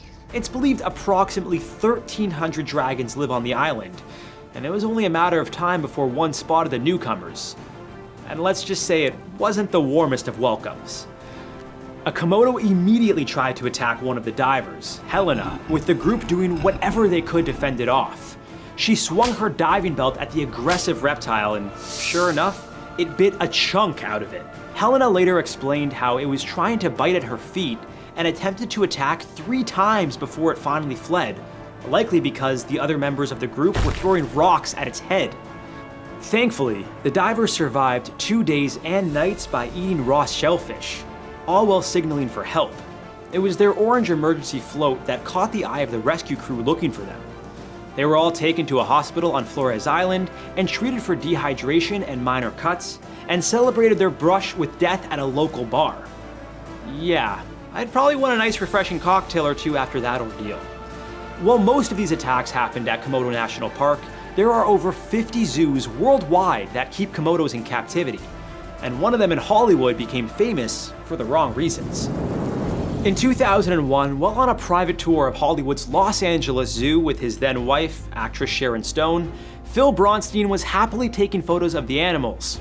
Good old Uncle Phil. But it was the Komodo dragon that particularly caught his attention. After being invited into the reptile's cage, a common occurrence for VIP guests, the zookeeper advised Phil to remove his white shoes and socks to prevent the dragon from mistaking them for a white rat, which was part of its diet. Wow, okay. That's a red flag if I've ever heard one. As Bronstein moved in to snap a pic with the captive lizard, it lunged at his foot and nearly bit his big toe.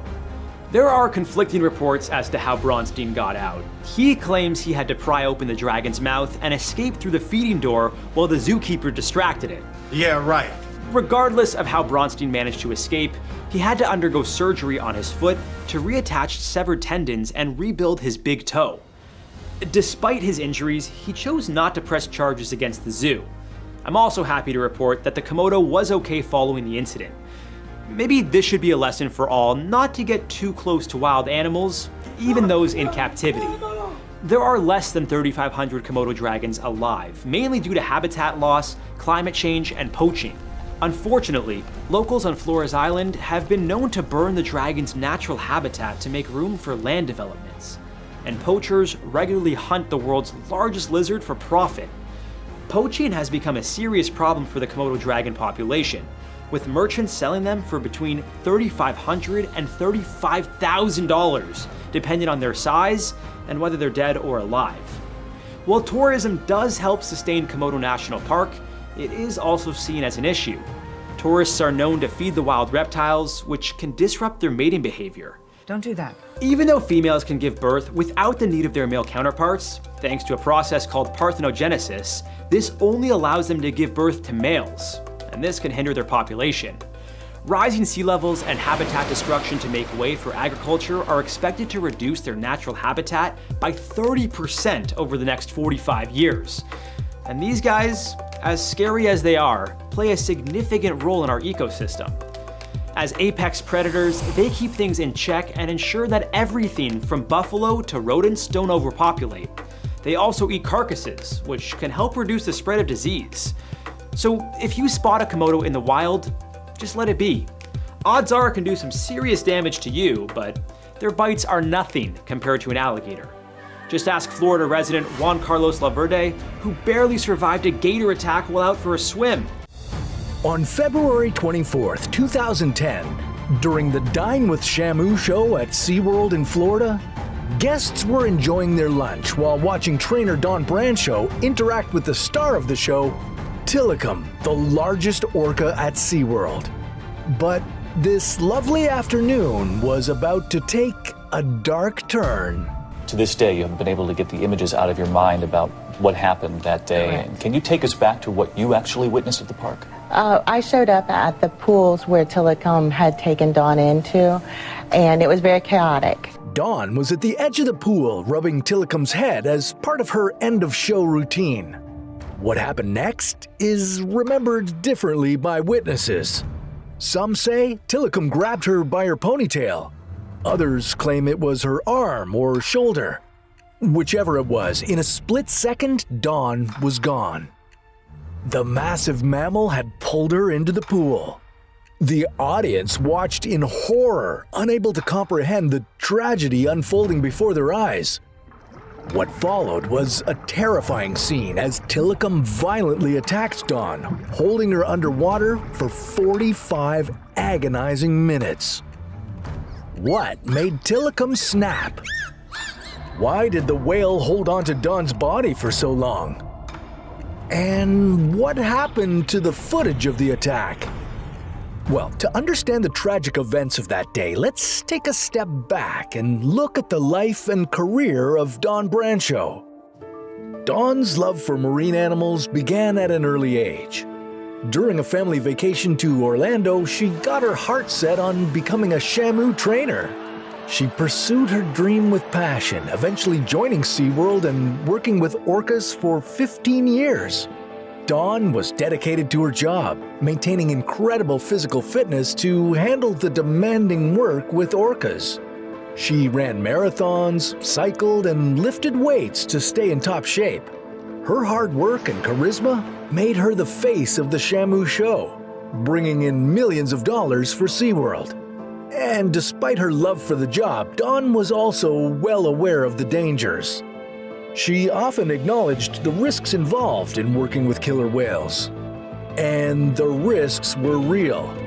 There have been more than 40 documented safety incidents involving trainers and orcas at SeaWorld and other parks. So it should be no surprise that this wasn't Tilikum's first offense. Dawn was actually his third victim. Tilikum's story is one of tragedy and neglect. At just 2 years old, he was taken from his mother in the wild Icelandic waters and sent to a park called Sealand of the Pacific in Victoria, Canada. His name, Tilikum, means friend in Chinook, but his life was anything but friendly. At Sealand, Tilikum faced harsh and inhumane conditions. Food was often withheld as a training technique, and he was regularly targeted and bitten by 2 alpha female orcas with whom he shared a tank. Performing 8 shows a day, 7 days a week, took a toll on him. Animal experts had long warned that Tilikum's aggressive tendencies, exacerbated by years of abuse and stress, made him a ticking time bomb. And on top of all that, Tilikum was a transient whale, a type known for their aggressive hunting behavior. Transient orcas are stealthy and ambush their targets, primarily marine mammals. After years of this relentless performance schedule, Tilikum was about to have his first taste of blood. The orca's aggression first turned deadly in 1991 with the death of Kelty Byrne. She was a 21-year-old marine biology student who was working at Sealand when she slipped and fell into the pool. She tried to come up for air, but Tilikum dragged her to the bottom of the pool twice, where he and other orcas bit her and held her until she drowned. According to some witnesses, Tilikum grabbed Kelty while the other 2 orcas prevented the park's staff from helping her. This shocking incident led to the closure of Sealand a few months later. Tilikum was transferred to SeaWorld in Orlando, Florida in 1992. 7 years later, the killer whale would claim his second victim. Sheriff deputies have identified the 27-year-old man found dead in a killer whale's tank at SeaWorld. The victim is Daniel P. Dukes from South Carolina. On January 6, 1999, Daniel Dukes, a homeless man, managed to sneak into SeaWorld at night and enter Tilikum's pool. The next morning, Dukes' body was found draped over Tilikum's back. His body was severely mutilated, though SeaWorld claimed he had drowned. The incident raised serious questions about the safety and ethics of keeping such powerful and intelligent animals in captivity. Animal rights activists pointed to the conditions Tilikum was kept in as a major factor in his aggression. Trainers often allowed other whales to attack Tilikum until he bled, and he was kept in isolation for long periods of time. Marine mammal trainer Rick O'Berry suggested that Tilikum's violent behavior was a result of extreme boredom and frustration, comparing his captivity to a human living in a bathroom their whole life. And this brings us back to Don Brancho, who always treated animals with love and respect. Despite Tilikum's troubled history, Don Brancho formed a strong bond with him. Some trainers believed that Tilikum loved Don, making the attack on her even more shocking. On that fateful day in February 2010, Don's routine interaction with Tilikum turned deadly. After pulling her into the water, Tilikum thrashed her around, causing severe injuries. No one knows for sure why Tilikum hung on to Don's body for so long underwater. As incredibly intelligent animals, orcas are very deliberate with their actions. Some people believe it was a desperate attempt to fight back. It might have been all the roughhousing, the constant demands of performing, or maybe the compounded years of abuse that finally caused the whale to snap. An autopsy revealed that Dawn died from drowning and blunt force trauma. She suffered broken ribs, a broken sternum, dislocated elbow and knee, and abrasions on her upper back. The death of Dawn Brancho is the result of drowning and traumatic injuries. Initially, SeaWorld claimed that Dawn had fallen into the pool and it was her fault for having a ponytail near Tilikum.